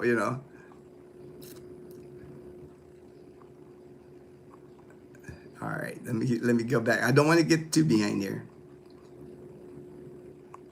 I believe God is strengthening me here in the Philippines with the distance between us. And for me, Michael S., I hear you say that, you even though you're miles and miles away from mom and dad, the love is there, right? I mean, if anything, I bet they're wanting to like hear from you more now. You got more communication, like with JP. He's saying he's closer to his brother and sister now because they want to know, hey, what's going on? Are you okay? Are you okay over there? Man, it's getting warm. I have to turn on the fan here because it's starting to warm up here. It's amazing how earlier in the morning, when I got up earlier in the morning, it was flooded, right? It was flooded. Now we're like sunshine now. Now it's like, man, the sun is like, it's like hot now. It's like getting warm now. It's like humid. The sun is humid now.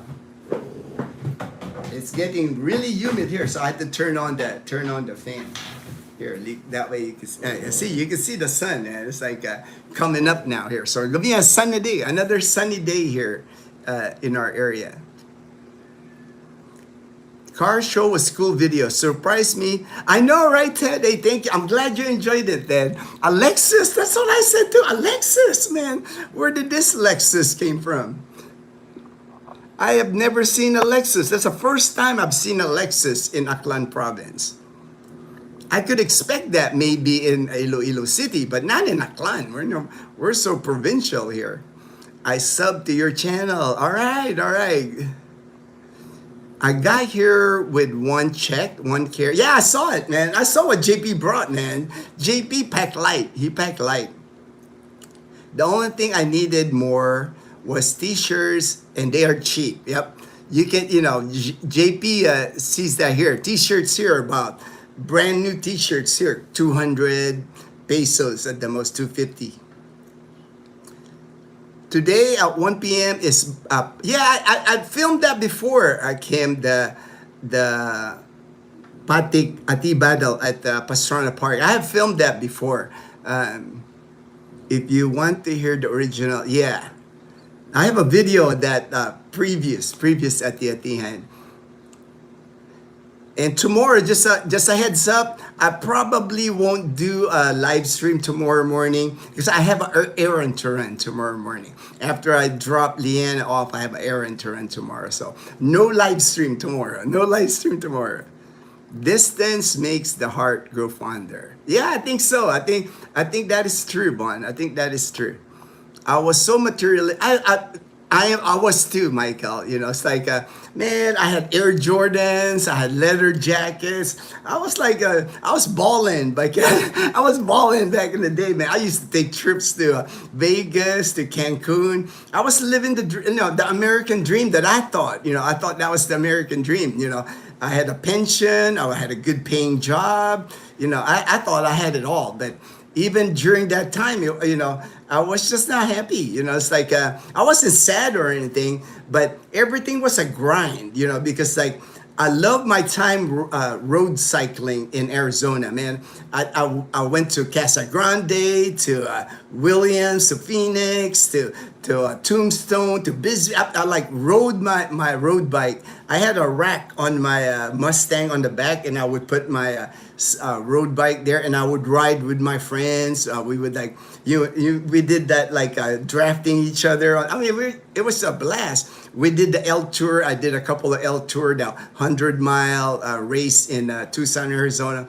You know, but that's what I enjoyed doing, was the cycling. That's you know, that was my running, and cycling was my life. The work, you know, that was, oh man, I gotta go back to work.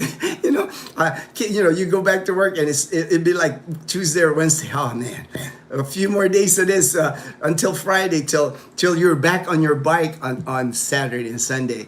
And I just got to the point. I think that the tipping point for me, I had a good boss. Annette was her name. She was a nurse. She was like our risk manager for Carondelet Health. And I loved working for her because she was good people.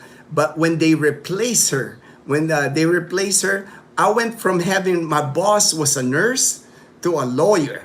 And that was it. That was it. My last boss was a lawyer, man. You know, it's like, oh man. You know, I went from a caring, loving nurse, a boss, to like to a lawyer. That was like, everything was all business. You know, it's like everything. She'd never even asked me what I did on the weekend, or what my hobbies are, or about my life. You know, it was always like, I need this done by this. I set up this meeting. Get me hold of this attorney. Everything was like business. You know, it's like, and then I went from like the third story office off with a window at St. Mary's Hospital to a cubicle at the headquarters building. I was like, man, when that happened to me, I think I lasted like a year on that cubicle. That's when I started making the move to the Philippines, because I was like, this ain't the life for me, man. I gotta find a better life than this. And then just a blessing after that. It's like I guess you can call it, the rest is history. The rest is history. I found a good life here in the Philippines. I was so same thing, like my material. Now here in the Philippines, I'm more happy than I've ever been in my life, with less. That's the same thing with me, man. That's why, you know, my phone right there, right here where I'm live streaming, is an iPhone 10, a hand-me-down for my best friend in Hawaii. I do not mind people giving me hand-me-downs. Hey, man, if they tell me, hey, I got this phone, Vincent, this is another iPhone. Vincent from California, when he came here, he's like, Gino, I have an extra phone. Do you want it? It's an old phone. I say, hey, I'll take it. You know, I don't buy stuff. You know, our TV here, I think this is a 42-inch. I think I paid like 16,000 pesos. I don't need the ultra gigantic TVs anymore with like a surround sound system. I don't need all that materialistic stuff anymore. Pure happiness, priceless, right? For me, the less that I have, you know, less materialistic I have become, the less I have, the more enjoyable my life has been, because I don't have to worry about anything breaking, or if I have to replace anything. We don't have much. We don't have much to replace here. You know, it's like our couch right there, that couch that you keep seeing there, that's IKEA. That's an IKEA couch that we've had this couch now for like 11 or 12 years. And we paid like 10,000 pesos, $180 for that couch. And you can wash it. That's why it lasted so long. That cloth, you can remove it and you can wash it. You know, just made our life, everything simple. You know, nothing. We got one burner right there. You can see a one burner electric stove, a hot pot, rice cooker, a microwave, and a toaster oven. That's it. That's all the appliances that we have. You know, it's like, and if any of them break, it's replaceable. You know, it's not expensive to replace them. You know, less than $40-50 to replace any of them. You know, Just everything just simple, I've learned to like the less stuff I have, the less things I have to worry about breaking. It's been an easier life, less stress life, more peaceful life. Mondar. Did I surfed in Hermosa? Oh wow! Oh, all right, Redondo, Huntington Pier. Yeah, I've surfed. Huntington. I rode my skateboard. I still have a skateboard to this day. I can still ride the skateboard too. The longboard now. I can't ride the shortboard, but the longboard I have a skateboard still. I ride it once in a while. Just I don't do any tricks or anything anymore. But like when I lived in Long Beach.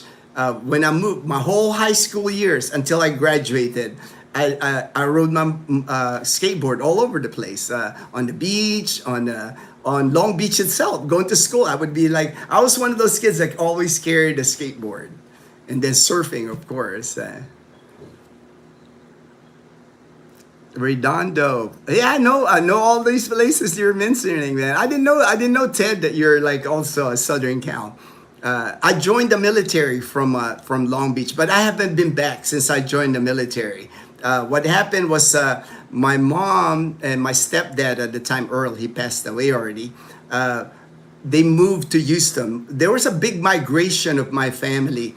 I joined the military in 1984, and during the 80s, that right after I joined the military, most of my relatives in California, they all moved to Texas. To Houston, Texas is where a lot of them are right now because I guess it was cheaper at the time. Even back then in the 80s, California was getting expensive with all the taxes and all that. Texas, I think until to this day, I think Texas doesn't have a state tax, just cheaper. They were able to sell their houses in California, bank some money, bought cheaper homes in Texas and live but now I think Houston's almost like LA now. It's like my sister tells me it's like has grown so much since the early 90s to now. Houston's become like a metropolis now, according to my sister.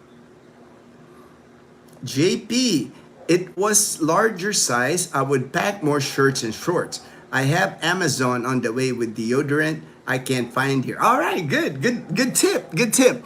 That's a good tip from JP. If there's a certain brand of deodorant, certain brand of like shaving creams, whatever special brand that you have, I would like stock up, buy that before you get here because you might not find the brand here when you get here.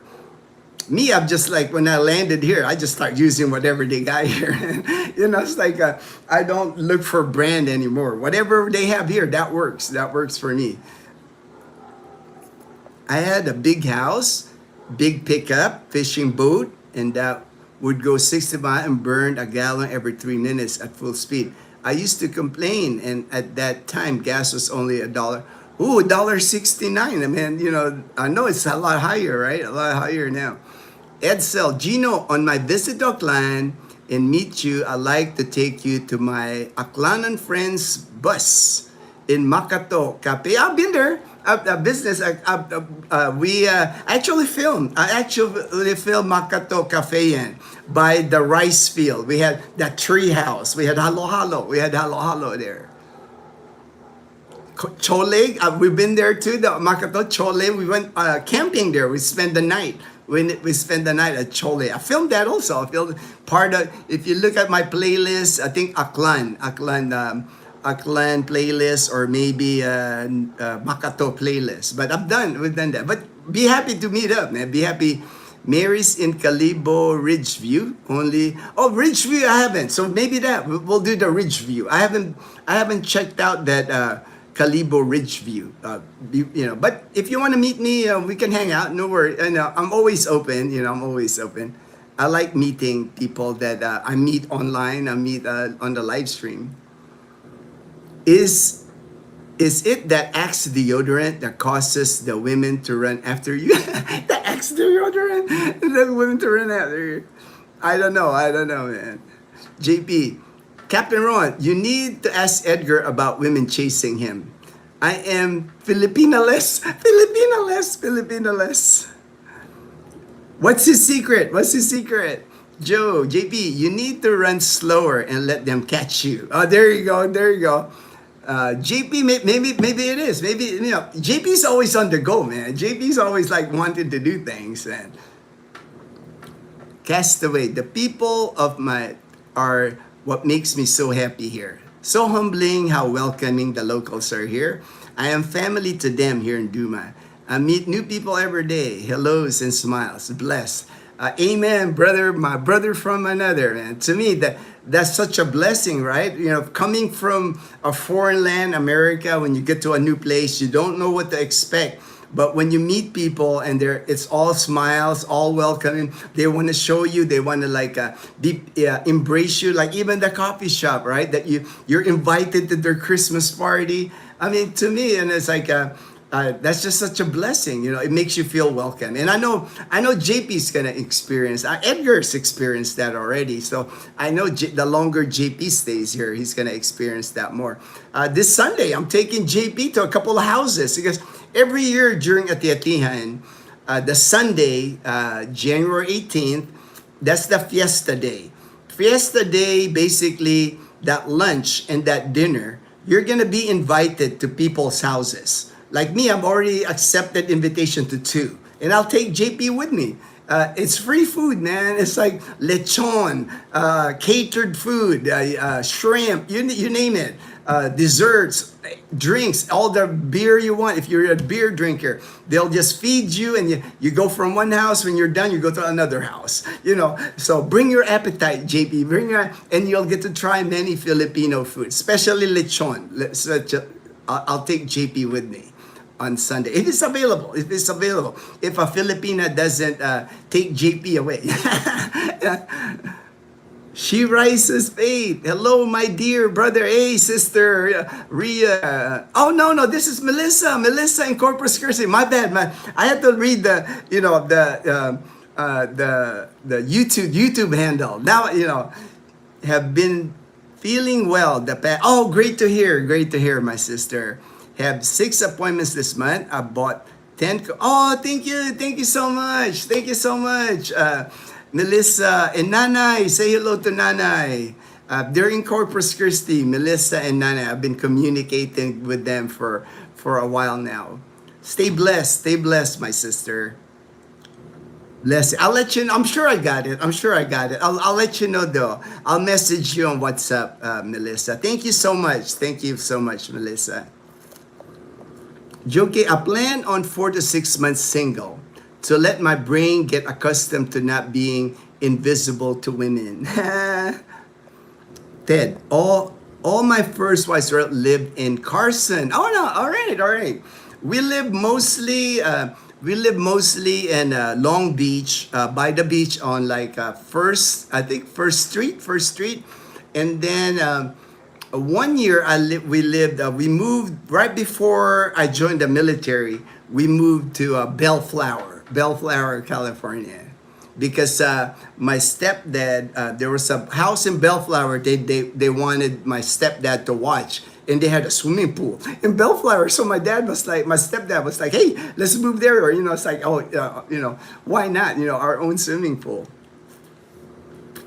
We would have parties every weekend. Vaughn, Shopee and Lazada, watch out. Amazon is in the Philippines. JP, sounds like you may need to pick up the pace. JP, you must be wearing a suit of armor to them, fend them off. Amen, JP. I hope to do the same. I want to be set on exactly where I want to live before getting involved. But the heart may be stronger than the brain. Yep, I have to agree, Joe. But you guys have a good strategy. Come here, get settled, find a place where you like to be at. I always tell people, get settled first, select the area where you want to live, and you're gonna meet a Filipina. It's like there's so many Filipinas here. It's hard to imagine that you're not gonna meet anyone here. Amazon is my go-to for my organic, natural, personal things. Your mushroom coffee. Your mushroom coffee, man. Ted, JP, can't keep up anymore. Can't keep up anymore. My order was about $100 and shipping was $25 for Amazon. About 2 weeks for delivery to Ninja Van. That's not bad. I mean, to spend $100 and only pay $25 shipping all the way from the US or wherever it comes, that's pretty good. And it's an Amazon. It's an Amazon product. Amazon in the Philippines, so convenient. Yeah, more and more. I got an Amazon Prime right here. This came from Joe. This came from Joe. He sent us candy. There's still candy left, but Leanna and Dazzle, they're hitting all the candy. Joe. Joe spoils Dazzle and Leanna. He likes to spoil them. Edsel, when are you going to visit a clan? That's cool, JP. Next Sunday, Che and I were invited to a local's baby baptism. Okay, christening, so humbling. Are you going to be a ninong? And usually when you get invited, you're one of the ninong. Ninong, the godfather and godmother for Che. Usually it's like, before when I was a kid here, you only get one ninong and one ninang. Now when somebody gets baptized, there's like 5, 6 sets of ninong and ninang. And I met these people not long after I came to the Philippines in July. Humbled to be invited. Yeah, if you're not the ninong or ninang, you're still there. You're still there to like join in the celebration, the baptism, and then there's gonna be a party after that, or at a restaurant where they will select for everybody will eat. Hello, Pinay Heart at home from Von. JP. Gino, are you going to auction me off to the Philippines? I'll let Dazzle do that, JP.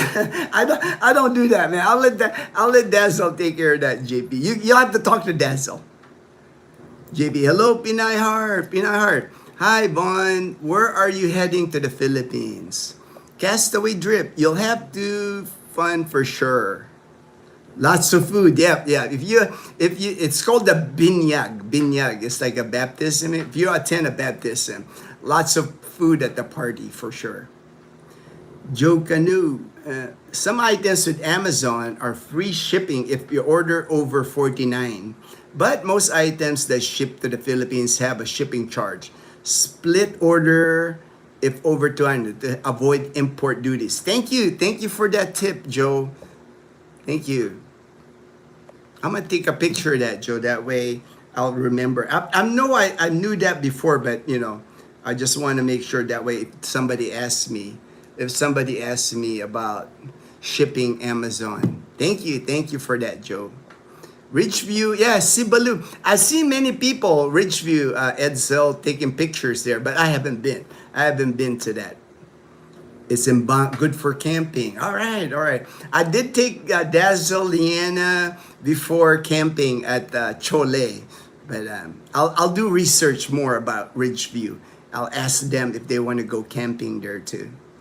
Pinay, hi JP, Edsel, Pinay Heart. Sometime next month I'll visit a clan. All right, we'll see you then. Edsel. Yes, Pinay Heart. Always an amazing time with the Philippine people. Love it. Yeah. That's because you're a good person, Michael. You're a good person. You have a good heart. You're gonna attract a lot of Filipinos. It's when you're a good person, you just attract a lot of good people. People are, if you're not a good person, yeah, you're not gonna, it's the opposite. But Michael is a great guy. That's why he's meeting so many good people here. Hi Gino, do you remember Carl Worthington and it's Dog Spot, the car dealership, the car dealership, yeah, in Dog Spot, yeah, a famous, yeah, I remember that commercial, and usually it's not a dog, right? Sometimes it's a horse, sometimes it's a donkey, something, but I remember Carl Worthington and the Dog Spot. All the items I shipped to the Philippines arrived faster than the original estimated date of delivery. I am the youngest of my family, but now have 2 little. I know. Thank you so much, Joe. Joe spoils Dazzle and Leanna. He's the one that sent Dazzle the fishing pole, the fishing gear from Amazon, and then he's always buying them stuff. Like he got Leanna like a puppy, like a stuffed animal puppy. That's her favorite now. She carries that around here. She sleeps with that puppy now, that stuffed toy. JP, I had a few weak moments in Magtanera. He had a few weak moments during a long layover. And a few days later, at Foos, a 4 foot tall Filipina with tiny daughter started talking to me in line. Weak moment. Hey, man, it can't hurt to talk, JP. That's not a weak moment. If they're talking to you, hey, it's like, that's not a weak moment. Sinulog opening day in Cebu was Saturday, the 10th, and there is some nice vids on YouTube. Nice. All right, I'm gonna have to check it out. I've been watching some of the crab festival, like dancers and all that in Iloilo. I know Dinagyang, Sinulog in Cebu, and then Etitia. There's just so much to watch, but they're fun. They're great to watch. Great to watch for sure. Wow, I am so happy for you. Are you flying to San Diego? I mean, through San Diego Airport or LAX. I met you, Gino. You have a great heart and good man. Someday we connect. I know for sure. It's only a matter of time, Michael. For sure, that's only a matter of time. JB, my order was over 50, and they still charge shipping. I have Amazon Prime.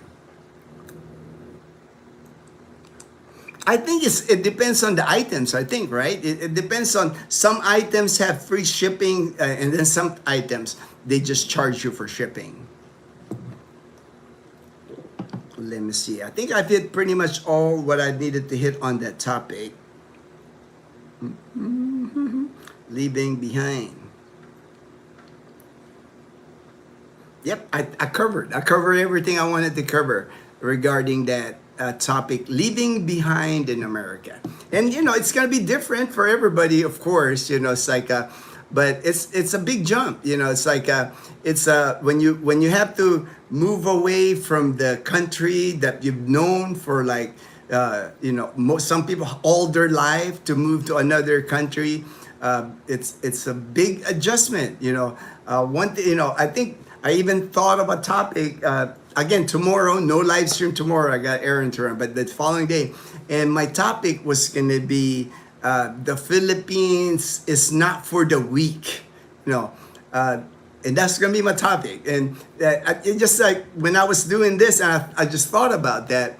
I just noticed that a lot of people that succeed here in the Philippines, I noticed a lot of us, not all, of course, but the ones that have lived overseas, if you have experience living, especially if you have experience living at a foreign land away from the United States, and then the military guys, because military, we get sent overseas, they have a easier time adjusting because they've experienced another culture already.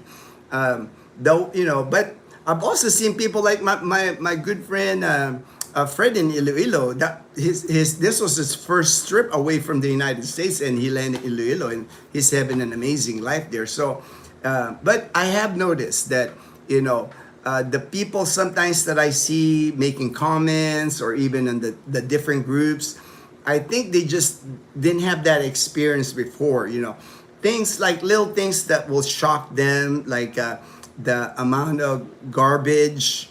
Sometimes amount of garbage. Or sometimes even the smell. There's areas in the Philippines, especially in cities, that you just smell something that, like, man, I've never smelled that before, right? Like a sewage smell or something like that. And to me, the ones that's never left the United States, maybe they just not seen anything like that. That's why that's gonna be my next topic, is the Philippines is not for the weak. Will be a great topic. All right, thank you, Michael. Thank you, Michael. That's awesome. Wondering, just joining. All right, LAX. All right, my order. LAX for Edsel. Hey, Young Fresh. I think you were the guy I communicate from New York, right? Just joining. Have you ever ordered from? We order mostly from Lazada. I've had good luck with Lazada. Never had any issues with Lazada. As long as you buy from, they'll say there, Laz, L-A-Z Mall. because they've been vetted by Lazada. There's some the vendors that won't have that last mall designation. I never order from those. Like the this Blue Yeti power bank, I bought it from Lazada. Dazzle's iPhone 16, I bought from Lazada. No issues. My GoPro, I ordered from Lazada. Never had issue, but I've never ordered from Shopee. But I always look for last mall. They're like the big distributors on Lazada. That's awesome. Wondering which one is better, San Diego or LAX? LAX direct to Manila, connect to Iloilo. Oh, nice. That's a good flight. That should get you to Iloilo fast, man. Great topic. All right, me too. First ever this far away from the USA. Yeah. But see, you have no issues, man. You're like having a great time, Michael. But I think the ones, because a lot of military people that I meet here, Navy guys, Air Force, Army, they've lived in Korea. They've gone TDY, temporary duty to Thailand, Singapore, so they're, or Philippines. A lot when the military bases were still here, a lot of us got stationed here. Some of the stuffed animals I wanted to send Liana cost almost as much for shipping. Oh, I know the shipping. The shipping is what will get you. She's got a lot though now, and then now that dog. I'll have to ask her what she named the dog. I didn't even ask her yet what she named her dog, but she's carrying that around the house here now. That I think if you're just well traveled, you can survive easier. Yeah, I think so. I think if you've left the United States, I think it's a harder. If you've never left the United States, I think it's when you land in the Philippines, there's just the sound of the Philippines, the noise, the smell. There's areas, just the surroundings, just like seeing a lot of stray dogs. It could get overwhelming if you've never experienced that in your life. Yes, the smells occasionally, but it doesn't bother me. Nothing perfect, but perfect for me. Yeah, I know, right? But I've just seen that, from people. Sometimes they'll mention that, but I think, like I said, a lot of those people just never went to other countries. Like I went to, in Thailand. It's like when I'm walking in Thailand and I'm buying street food in Thailand, there could be like a giant rat rubbing through my leg, passing through where they're cooking, to me. But that I experienced stuff like that before. So to me, anything I see, it's not a shock. It's not a shock to me. PH will be the fifth country that I lived. Hey, you're good, Daniel. You're good. If it's the fifth country you live, you're good. You're golden, brother. The U.S. Army sent me around the world. I call it a government-sponsored vacation. Friends, good AM to all. Great topic. All right, cheaper to fly LAX. If you love camping, you'll love the Philippines. Oh, yeah. Plenty of camping here if you love camping. $400 to $600 cheaper in LAX. I can see that because many flights come through LAX. Any postcard collectors? At one time I had postcards, but I don't have. It's like when I purged all the things I had. That was all the stuff I gave away or I sold when I left the U.S. in 2011. Thank you, Raruke Pinahart. I think the driving will be a hard time. LA is crazy traffic over there. I know, right? I can imagine. It's been a while that the late 80s is the last time I drove in Los Angeles. I haven't been back, but even back then it was like crazy traffic in LA. I couldn't even imagine now. Looking for postcards with maps of states.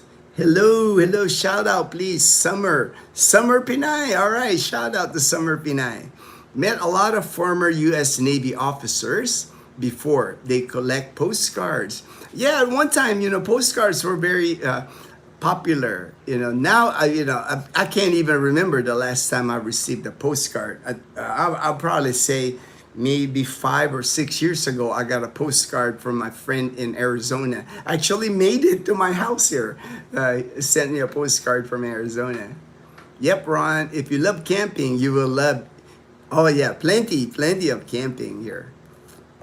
You can camp on the beach here. You're allowed to camp on the beach here. You find a secluded beach, pop your tent on the beach, and you'll be the only one on the beach. There's plenty of beaches like that here in Aklan province. Rechin, Philippines have a lot of mountains. Yep, a lot of mountains. Summer Pinay, hi Ted. I didn't see stray dogs in Korea except one, and it was being prepared for by the garbage trailer. Unfortunately, you're gonna see lots and lots of stray dogs. Even Kalibo, no, anywhere you go here in Aklan province. I don't think we even have a dog catcher. I know Boracay is the only place that I've seen that they had a dog catcher, but I've never seen a dog catcher in Kalibo. That's why there's so many stray dogs in Kalibo. Hello, how are you? Jokanu, Summer, Pinay, Renz, Ted Ball. LAX to Cebu is best. Avoid Manila if possible. I would agree with Ted. Agree 100% with Ted. If you can avoid Manila, Cebu much better if you're flying into the Philippines. But I know because of the price, sometimes the deals that they have. I understand. And I know now the direct flight from Manila to Iloilo. A few of my friends have taken that. They said it's like really easy. It's not hard. So. One can hike up UP Los Baños, Mount Makiling. Yeah.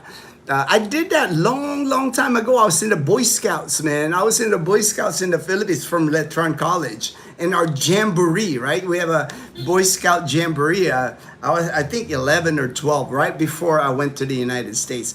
I attended one of those jamborees in Mount Makiling. Rents. Normally during dry months, one can find the rare Rafflesia. Yeah, I mean, people like even JP, even people that's coming here to the Philippines. Yeah, they've been telling me you can find good fares going here to the Philippines. I don't remember the exact cost. JP, his flight to here he went from Seattle to Korea, to Cebu, and then to Boracay. But his Seattle to Cebu flight, he got a good price. I think it's under $1,000. To me, that's a pretty good price, man. I'm just new here on YouTube. All right, Summer Pinaya. All right, welcome to the channel. I do this live stream almost every day, but tomorrow I won't do a live stream tomorrow because I have an errand to run in Kalibo tomorrow, but I'll be back Wednesday morning. I'll be back. Pretty much try to do a live stream every day. Same time, usually around between 6:30 to 7:30 is when I start. I've been scheduling them now. That way people know what time I get online. One time I was just going random. I was just going live, but now I'll try to schedule it more. That way people can plan. Gino's going to be on at 7:30 or Gino's going to be on at 7. By the way, it is wildcard weekend. I saw that. I saw some of the highlights. I didn't watch any of the live games. I just saw the highlights. I saw the Rams win. I saw the highlights of the Buffalo win. And what was the other game that I saw? I can't even remember, but I just watched the high. I didn't see that. I didn't see the 49ers win. Are playing, Chargers and Patriots. I might have to look for the highlights of that. We saw them blooming few years ago. Rat. It smells like a dead rat. It smells like a dead rat. Dead ball. That's a good idea. Maybe we can fly to Cebu first before heading to Manila. All the strays I've seen have been friendly. Yeah, that's one thing. That's one thing about the stray dogs here. They're not like attack dogs or anything. They're not like mean. Most of the stray dogs, they just mind their business. And a lot of times people give them food. Like sometimes Dazzle and I, we carry like dog kibbles and a Ziploc, and we would just like we keep it in the car. So if we see like a stray dog, we'll feed them like the kibbles. So a lot of them are very friendly. Yeah, it's not like they're gonna attack you or anything. They're used to people. You'll see the stray dogs in Kalibo. They're crossing the street. They're everywhere in Kalibo. Iba Air. Yeah, Iba Air. The good tip there from Ted. Iba Air seems to have good prices. Iba Air. I've heard that airlines people are getting good prices with Iba Air. Some local airlines and 1 peso for. Yeah, Cebu Pacific I think has that 1 peso fare, but I think there's fees. You'll end up paying, but you'll still get savings. There's administrative fee or whatever, but they do have 1 peso fare promo. I know Ruben last year for 2025 he bought like 10 vouchers for less than 500 pesos, and he had 10 flights basically along throughout the year that he used using Cebu Pacific. They had that promo last year. How are you, El Binayar? My husband loves Iba Air. Yeah, there you go, Iba Air. I've heard a lot of good things. I've heard a lot of good things about Iba Air. Hi, Summer Pinay, LB. For me, what's it? The place to live in the Philippines is the Visayan region. LB, I have to agree. It's like for me, born and raised in Manila, it's like I left Manila when I was 12, went to school there my elementary years. But looking back, it's just Visayas is just better, I think. You get to see more here, and the one thing in Visaya, the people are much kinder, more humble people than people in Luzon. That's just my observation. That's just my opinion. When you go to like Metro Manila, Metro Manila, surrounding area of Metro Manila, you get more materialism.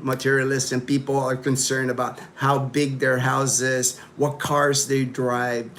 You don't see that much here in the Visayan region. People are humble people, more rural. I think more rural people, they're your farmers, your fishermen. They're just more down to earth people. They're kind of my people. I like hanging out with them. I like when I'm around here in town. I can make conversation with anybody, and they're always smiling. They're always like loving to talk to you. People in Manila, of course, Metro Manila, they're like hustle and bustle. Everybody's in a hurry. Everybody is almost kind of like living in Los Angeles. Can you follow me, please? Follow me, please. Summer Pinay. Or just a few $100 promo fare in foreign destinations, their anniversary. Yeah, there's always like lots of promos, right, Rans? You can always find. How are you, Ted? My issue will be my dog. She lives up to the female dog reputation. Well, strange dogs that get too close to me, I call her my OFD, my OFD overseas Filipino dog. You should be fine. Like, we'll just have to find you a place where you have a fencing yard. That way, your dog will have the own space. Like my neighbor here, Ted. They have a golden retriever, a good sized dog, but his name's Prince. When I walk my dogs, I always go up to the gate, kind of like rub his head. It's really friendly, but he's because you can build the houses that you can get here. Like for us, we had to put on gate. We put a gate that way.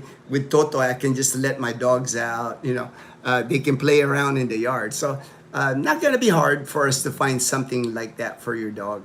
That way, when it's sunny, when it's nice and sunny, dogs like to lay around in the sun.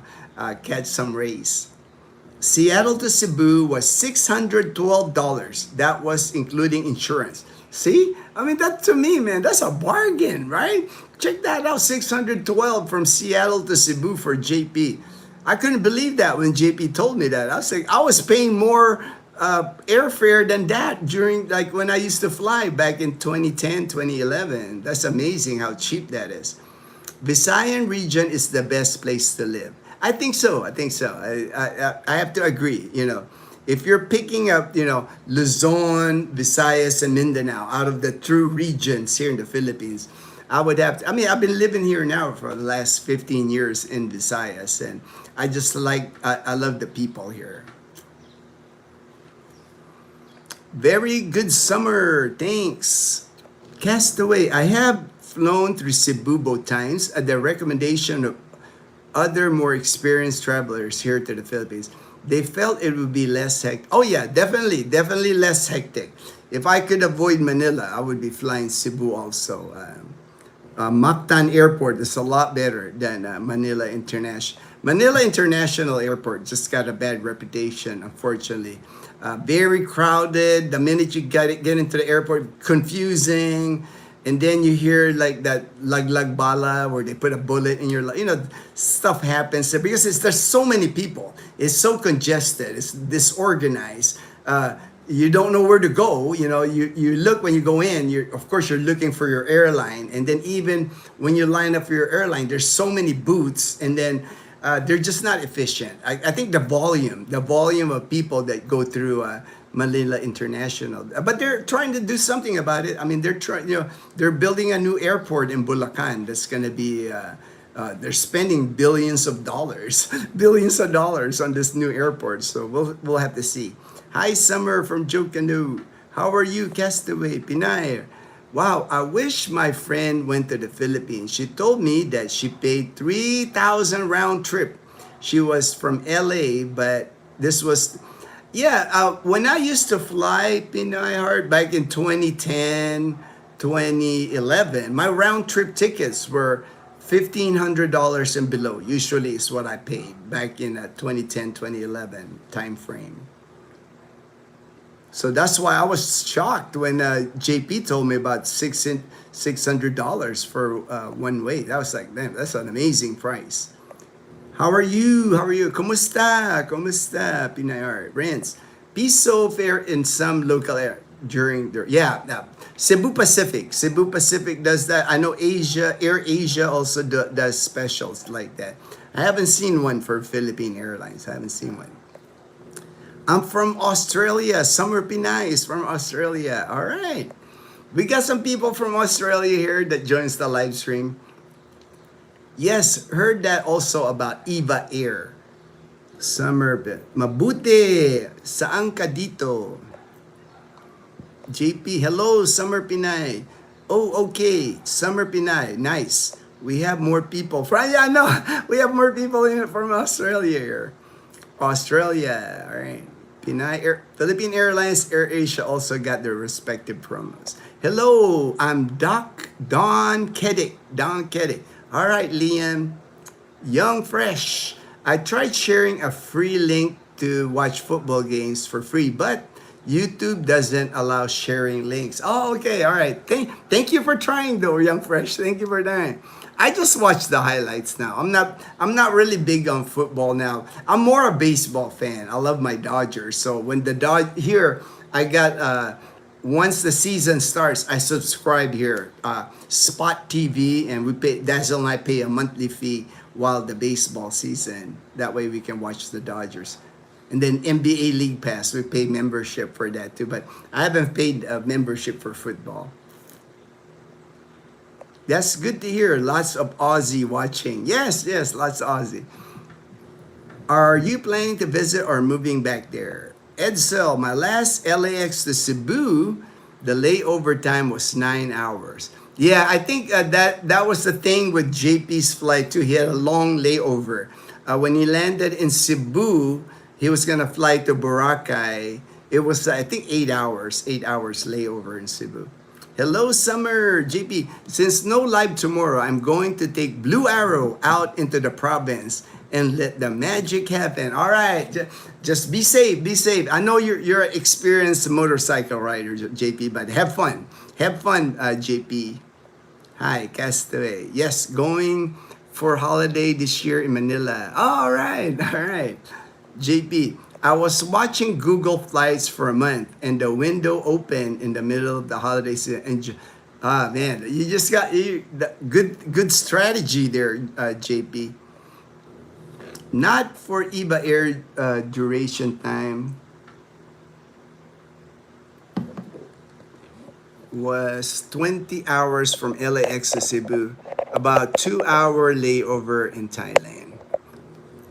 That's not bad. 2 hours. That's nothing, man. By the time they lay over, you just deboard the plane and right back. Man, that's great. Oh, nice. All right. I found that United Airlines have flights for the whole month of February, March under 500 each way from San Francisco to Manila. But Manila is so congested, like you said. Man, for that price though, man, for 500 each, man. If you can't find price like 500, man, that's I would still do that. If it's man, it's hard to beat 500 base $500 San Francisco to Manila, and more likely that's a direct flight, right? United, I bet it's United from San Francisco to Manila. It's hard to beat, man. For 500. If you can get that for 500, can't wait to go back. Can't wait to go back. I'm figuring out what's the easiest way to land because our son hates to fly. He is the better aircraft. They will be smooth to us.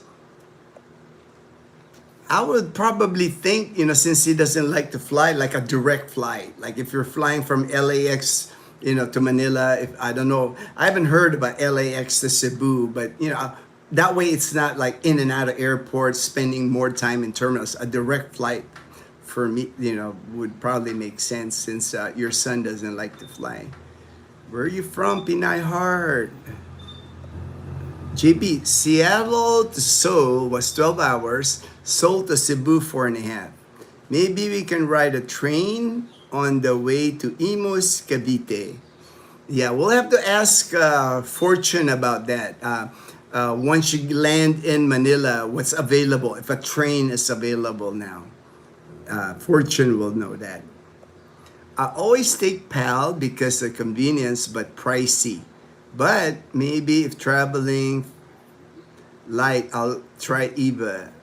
Yeah, I did too. I did too, Ed. So when I used to fly, I tried two airlines I used.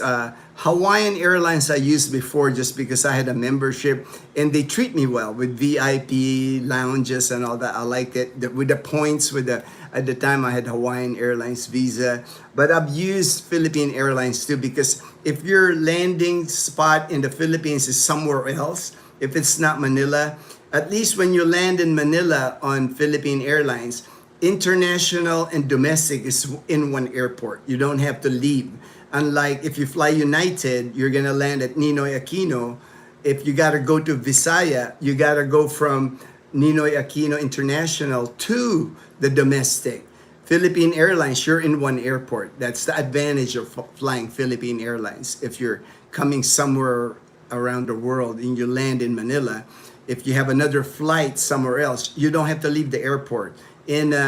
If you fly United, Hawaiian Airlines, whatever airlines, if it's not Philippine Airlines, when you land at Ninoy Aquino in Manila, you have to ride a bus to take you to like the domestic. And if you got a lot of luggage, balikbayan box, that could be a challenge. That's why people fly Philippine Airlines because Philippine Airlines in Manila has their own international and domestic in one airport.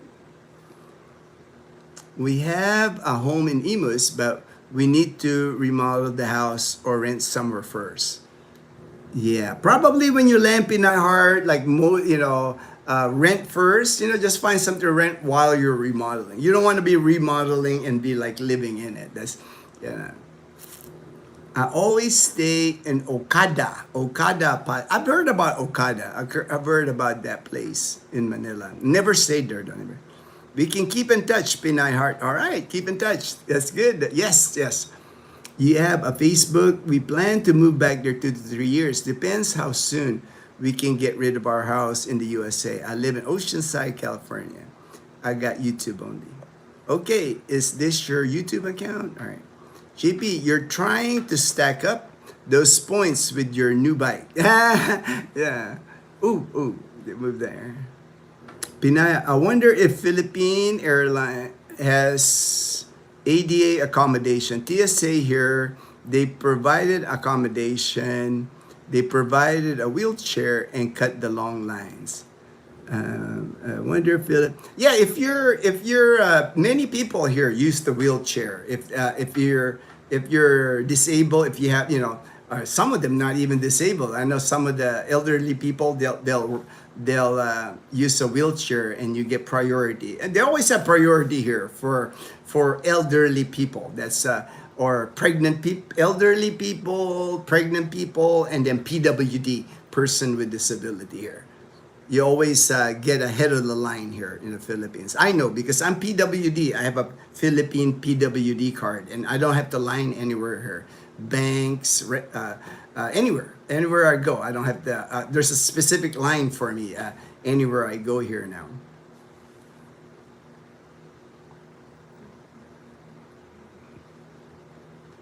If you can't handle or like noises, long line due to disability. Yeah, they will do that too here, Pinay Heart. If you tell them that your son has a disability and he can't handle noise, they'll accommodate that here. They're pretty good at that. Not a problem. Not a problem here.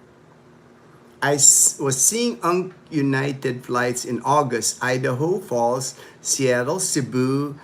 Ooh, 600? That's a good price. Man, I can't believe these prices that you guys are finding, man. That's amazing. And that is cheap, man. $600 to fly to another country all the way here in Asia. That's amazing. Was hoping to celebrate. Well, it'll all work out, Joe. It'll all work out, brother. Everything happens for a reason, brother. It's like I think all the stuff you're going through now, once it's all said and done, once you make it here, you'll look back and all that happened for a reason. All that happened for a reason. The selling of our house will be available towards the end of the year. That's good to know, Kuya Gino. Oh my God, that is helpful to know. Oh yeah, man. And if you anything disability here in the Philippines, they're really good at that here. I've never had an issue, even at the land transportation, even at the bank. I get priority. Even like at McDonald's, even at Jollibee, I skip the line. I don't have to line up anymore. I told my husband, should we get a business class to survive my sanity? My husband told me, no way. We need to buy a new. Oh yeah, you don't need to.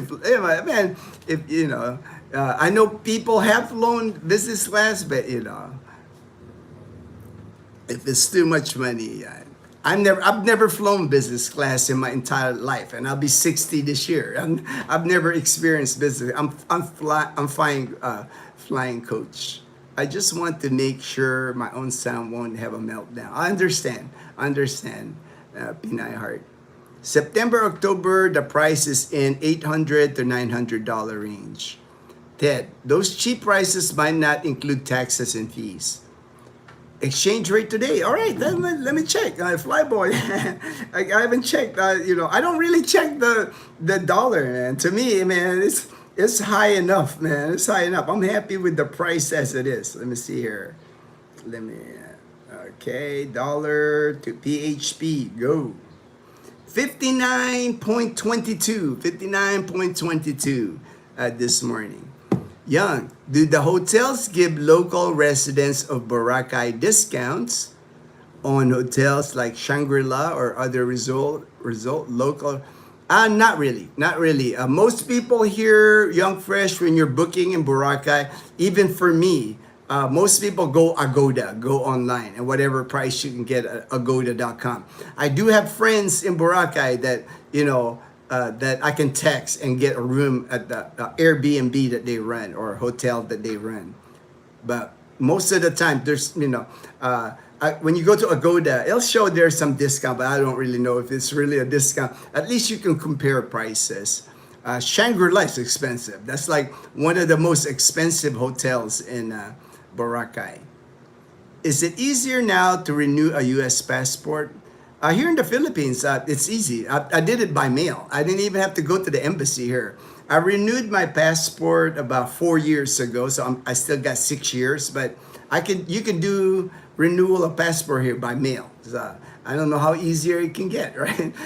You just fill out the form, you sign it, send a picture. Now they take credit, they take debit card. Before I even had to get a money order, $1 money order. Then you just gotta send it by DHL, never the post office. And then you'll get your passport here in 30 days. Is how long it took for them to send me my passport. I didn't have to go to Manila at all. Just did my passport renewal by mail. I need to renew my son's passport. I think when I left the U.S., I renewed my passport at the post office. I don't know if that's still the place in the U.S., but that's where I renewed my passport in the U.S. before I left. I made sure when I left the United States that I had a new passport, so it was at least good for 10 years. Kuya Gino, when you applied for dual citizenship, do you need your U.S. passport to be renewed? No, that had nothing to do. When I applied, the only requirement here in the Philippines, I know if you're flying anywhere, if you're with your U.S. passport, it has to have at least 6 months. Better if it has more left on the expiration date. That's the only thing that plays. I don't think I even showed my U.S. passport when I applied for Philippine citizenship. When you apply for dual citizenship, I remember they needed my birth certificate of the Philippines.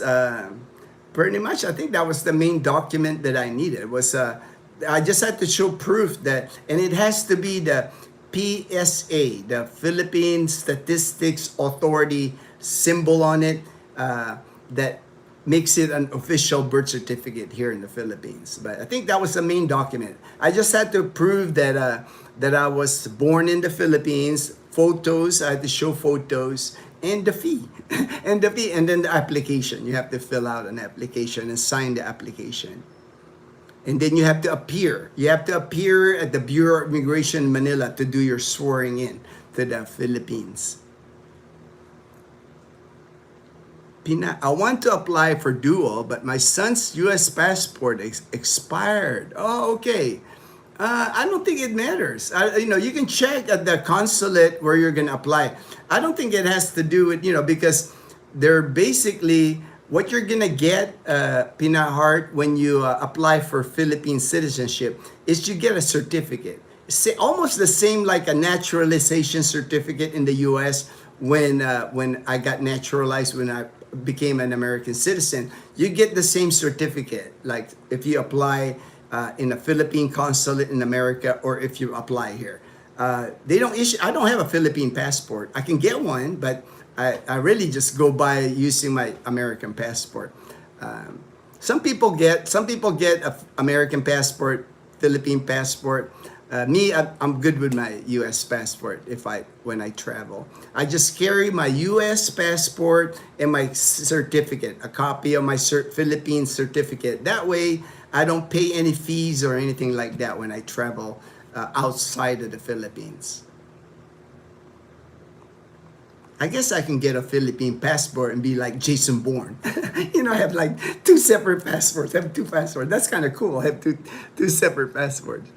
I used to fly PAL, but in my opinion, EVA had more leg room. Not so cramped. Economy class, of course. Yeah.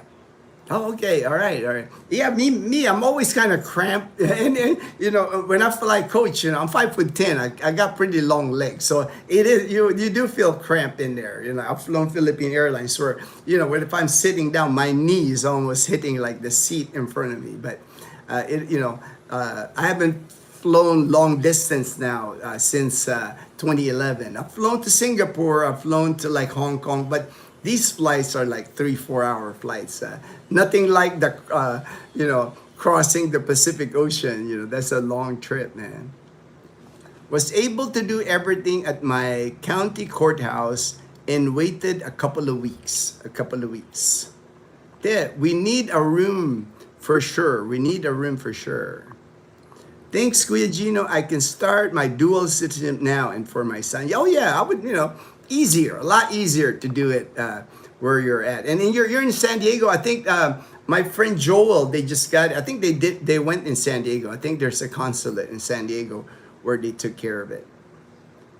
Yep, Pinay, PAL packs their planes full. Oh yeah, I've never flown Philippine Airlines where there was an empty seat, right? Right, Ted? Every time, this is back in the day, of course, but and it's always packed, and it's like full of Filipinos, and it's fun. The flights coming into the Philippines is always fun because, like, the captain goes in there. Please remain in your seats. Fasten your seatbelt until the aircraft is fully stopped. And Filipinos, man, the minute that plane lands, everybody's opening the bins, getting in their bags, standing in the middle aisle. It's like, hey, that's just how Filipinos roll, man. Pinay. Bond, do you file? Yes, of course. I'll go to jail if I don't file taxes in the U.S., Bond. When you're retired here in the Philippines, I file it H&R Block online is what I've used. Before that, there was something else that I used, but I like H&R Block because they do that computerized checking, making sure that I didn't make mistakes and all that. There's only two things, death and taxes, brother. We can't get away from that. They tax my military pension, and I know my Social Security. When I get my Social Security, I heard they're not supposed to tax that anymore, but would not surprise me if my military pension, my Social Security check, if it gets taxed, it gets taxed. That's the way it is in the U.S. You can't get away from taxes. Pinay Heart. If I use my Philippine passport, will my husband get visa for more than 30 days? Pinay Heart, as long as, it doesn't matter what passport you use, U.S. passport, Philippine passport, if your husband is flying with you, you're automatic, he gets automatic 1 year balikbayan privilege. It's not a visa. People keep saying it's a balikbayan visa. There's no such thing. It's called a balikbayan privilege. So with your U.S. passport, depending on what you fly, with your Philippine passport, you're Filipino, so you can stay as long as you want in the Philippines. But if you fly with an American passport, you get 1 year balikbayan privilege. But if you're going to be a dual citizen, you don't need any of that. You're a Filipino citizen. You can come in like me. I can come in and out of the Philippines. It's a different stamp. There's a RA something. I want to say 994 or something that you're a Philippine citizen. But for your husband, as long as he's flying with you, he gets the balikbayan privilege. 1 year to stay in the Philippines. And you can extend that even up to like 6 months, or you can just fly with your husband again to like Hong Kong, come back, and he'll get the balikbayan privilege again. But for you, since you're gonna gain your dual citizenship, once you get to the Philippines, Pinay Heart, your husband can apply for 13A.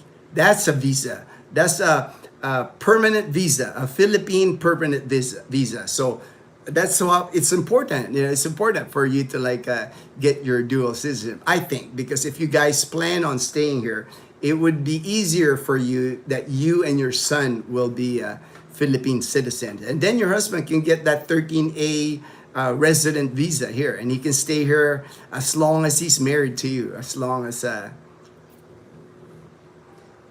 June Pogi, happy Air Force Day. All right, I have, and do you think PI will honor that as a disabled person? Here in the Philippines, to tell you the truth, like me, I'm a PWD now, considered PWD here.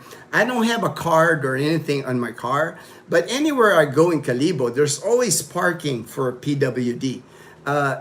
And I'll park there, and the guards sometimes they'll go they'll ask you, hey, PWD, and I show them my card. So if you have something to show them, and half the time they don't even bother. It's like half the time they don't even know who's parking. It's not like in the U.S. where the disabled parking, somebody really pays attention about your placard and all that. Man, the security guards here, they have enough to do to worry about just a parking spot. It's not a it's almost kind of like in the honor system. If you feel like if you're that kind of guy that parks at a disabled parking and you're not disabled, it is what it is. But it's almost that would be kind of rude, right? You want to leave those parking spots for people that need that parking space. But not heavily enforced, nothing like that.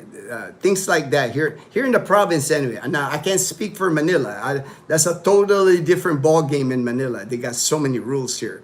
But in the province, we don't have many cops here. We don't have many cops, many people writing tickets. I've never seen anybody here write a ticket. You know, like a parking ticket, or they don't exist here in the province. As I remember though, for those US passport, the line is shorter.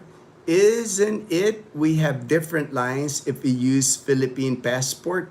I have not flown, coming into the Philippines since 2011. That was the last time. So I can't really speak for it, how the lines are, but either lines, you're not really gonna, it's not gonna really make a difference. To me, people, I think, make a big deal of that. Like, oh, I wanna be in the shorter line. Because your luggage is still going to get about the same time. You might get through immigration like in the long with the Philippine passport, with the US passport. The US passport shorter, of course, right? You might get through there, but your luggage is going to arrive at the same time at the carrier wheel. So it's not like you'll end up standing longer at that spinning thing where the luggage is. So to me, it's not a big deal. And it's like Pinay, San Diego. I didn't know about the consulate here. I was told I have to drive all the way to LA. Let me confirm that, Pinay Hart, because I know Joel and his wife just got their Philippine citizenship. Joel and Eileen, they're even born in America, and now they're Filipino citizens, the dual citizens. So, but they just did it like a year ago. So I'll confirm. I'll message Joel and ask him whether there's one in San Diego. He can answer it. I didn't know. Wait, LA. This is better. Thanks, Kuya. I'm so glad I came today. I have been worried about driving to LA. Hey, I can't blame you, man. LA's rough. LA's a rough place. So the freeways, it's a challenge for sure. That's the problem, having non-Filipino friends nearby. My daughter got her dual last year here in the Philippines. They call it recognition of Philippine citizenship now. It's the same thing as dual. All right, Ted. Did you have to bring your child with you when you showed up for dual? It's a process to take my son anywhere, so I needed to make this schedule ahead of time. I did bring her, but don't think it's required. Pinay Harder Home, the Philippine Consulate Office website shows the requirements to apply dual citizenship for your child. Yes, I will have to take care of everything here. It'll take time for me to find a nanny there in the Philippines for sure. And like I said, the Bureau of Immigration is in Manila, Pinay Hart. So if you have to process your dual citizenship in Manila at that office, it's gonna be crowded. It's a lot easier to do it in America for sure. But you do have to report her birth to Philippine if born overseas, which we had never done in the US, so we did it here. Yeah, that's for, I've done a video that I've talked about it in the live stream. It's unfortunate, like even during back in my military days, there's a lot of Amerasian kids that got left here in the Philippines. You still see them around Subic, around they're still looking for their father, a lot of them. It's unfortunate because it would have been so easy for those military guys at the time. Just take that, go to register the birth in Manila at the embassy, and that kid's an American citizen. But it is what it is. That happened. But when you have a child and you're an American citizen, when you have a child here in the Philippines, the very first step is register that child at the U.S. Embassy. It's a U.S. citizen born abroad is what it's called. That way that child gets a U.S. passport and American citizenship. And if you're collecting Social Security, it benefits you anyway, because that child, you will earn money from reporting that you have a child. You have a child that gets at least 50%, sometimes 60%. If you pass away, 70%, 75% of your Social Security. That child, well, at least the child will have money, right? The child's not abandoned like a lot happened back in the 70s, 80s. A lot of Amerasian kids got left here. I have not done that yet. I have not done that yet. Do I need to do that first before I apply the dual citizenship for him? Your son should. Your son was born in the United States, so your son already has a United States birth certificate. So the thing that Ted was talking about, Pinay, is for Ted's daughter was born here in the Philippines. So he has to report it to the American embassy that, hey, I have a kid here in the Philippines. She's an American citizen. You don't have to do that because your son, I'm assuming your son was born in America. Because you're trying to get him Filipino citizenship. Your son's already an American citizen. They had separate lines for OFW, but everyone else was together when I arrived. Do it there, Pinay. Report her birth. Okay, I will check the website. Yep, none in San Diego. Pretty sure you need to go to LA. JP, I wondered if I will consider OFW. Maybe. I mean, you went, right? You left the Philippines. You're. Oh, not. Oh no, I have to plan the LA trip. Haha, lots of meditation to relax my nerves driving there. We reported our marriage to Philippine embassy, but have not reported my child's birth yet. Child's birth yet. Yeah, I think we're talking, Ted, Pinay, you're talking two different things. Like I said, Pinay, your son was born in America, correct? If your son's born in America, you don't have to report the birth overseas. Your son has an American birth certificate. Have to do that too, Pinay. Oh, okay, that makes sense, Kuya Gino.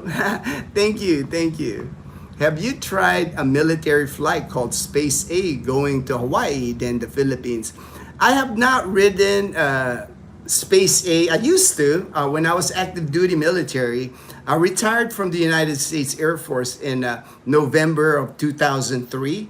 But during my time in the military, I took many Space A travel to Hawaii, to Guam, to Kadena, Travis, Elmendorf, Yoko. I mean, I was using Space A lot, so you can do it. Fly all the way. I mean, you can fly all the way to Guam, to Anderson, and catch a plane from Anderson to the Philippines. If you have the time, a lot of people, they're on vacation to go to the Philippines, they don't have the time. With Space A, you're space available. So you might, and my category now, I'm military retired. You're low on the list. I mean, you might get stuck in Hawaii, or you might get stuck in Guam for a few days before you can catch a flight.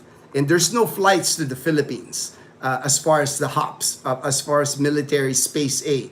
There are no flights to Manila, no flights to Clark. The closest you can get to the Philippines on a military Space A would be Kadena Air Base in Japan, or Guam, Anderson Air Force Base in Guam. From there, you would have to catch a commercial flight to the Philippines. And a lot of times, those aren't cheap either. The flights from Kadena or the flights from Guam to the Philippines is not that cheap.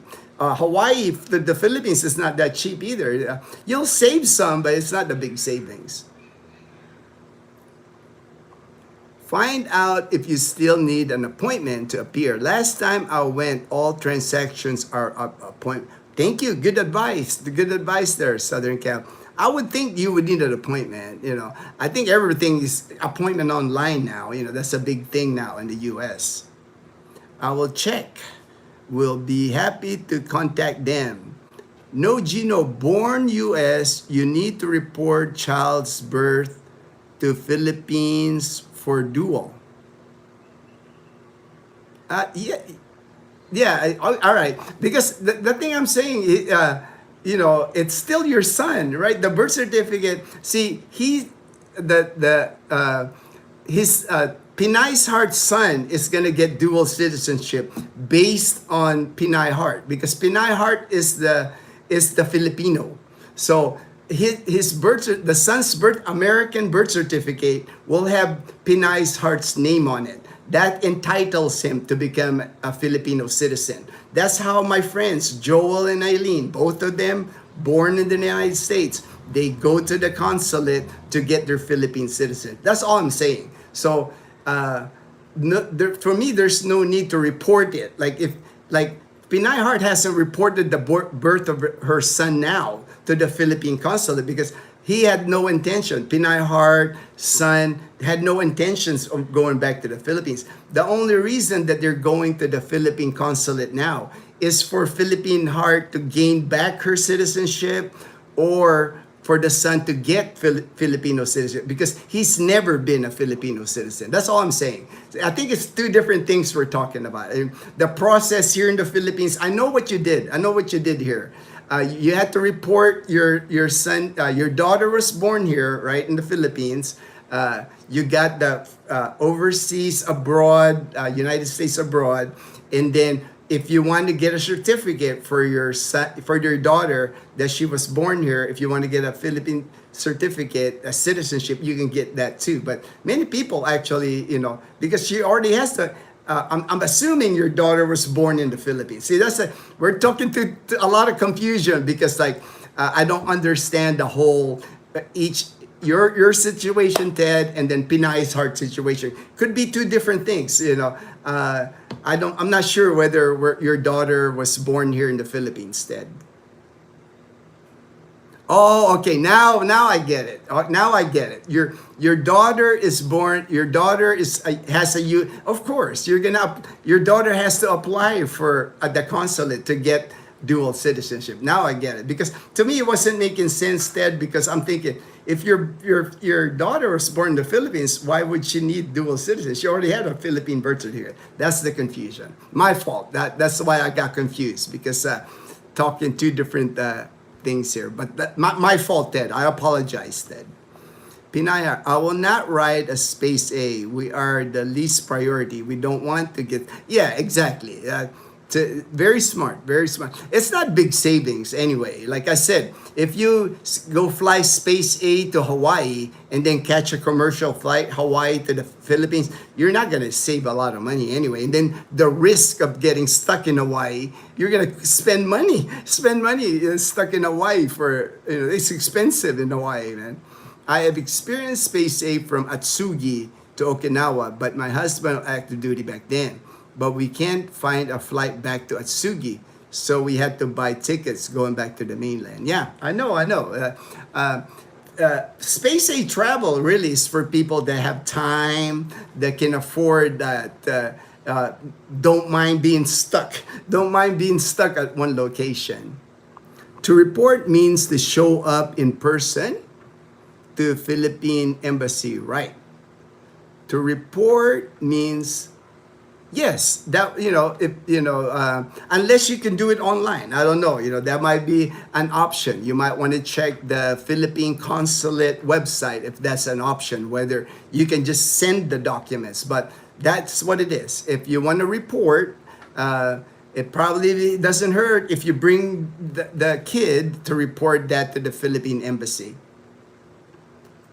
Pinay Heart, go check online Philippine in LA and check what options you can do. I heard you need an appointment. All right, thank you. All right, Ray, hey, good morning, Ray in the Philippines. Good morning. All right, hey Ray. All right, I went longer than usual again, and these live streams are getting longer and longer. I'll try. I promise I'll try to make it shorter next time. But tomorrow, reminder: no live stream tomorrow. I have an errand to run tomorrow. All right. Thank you, everyone. Take care, everyone. Everyone, stay blessed.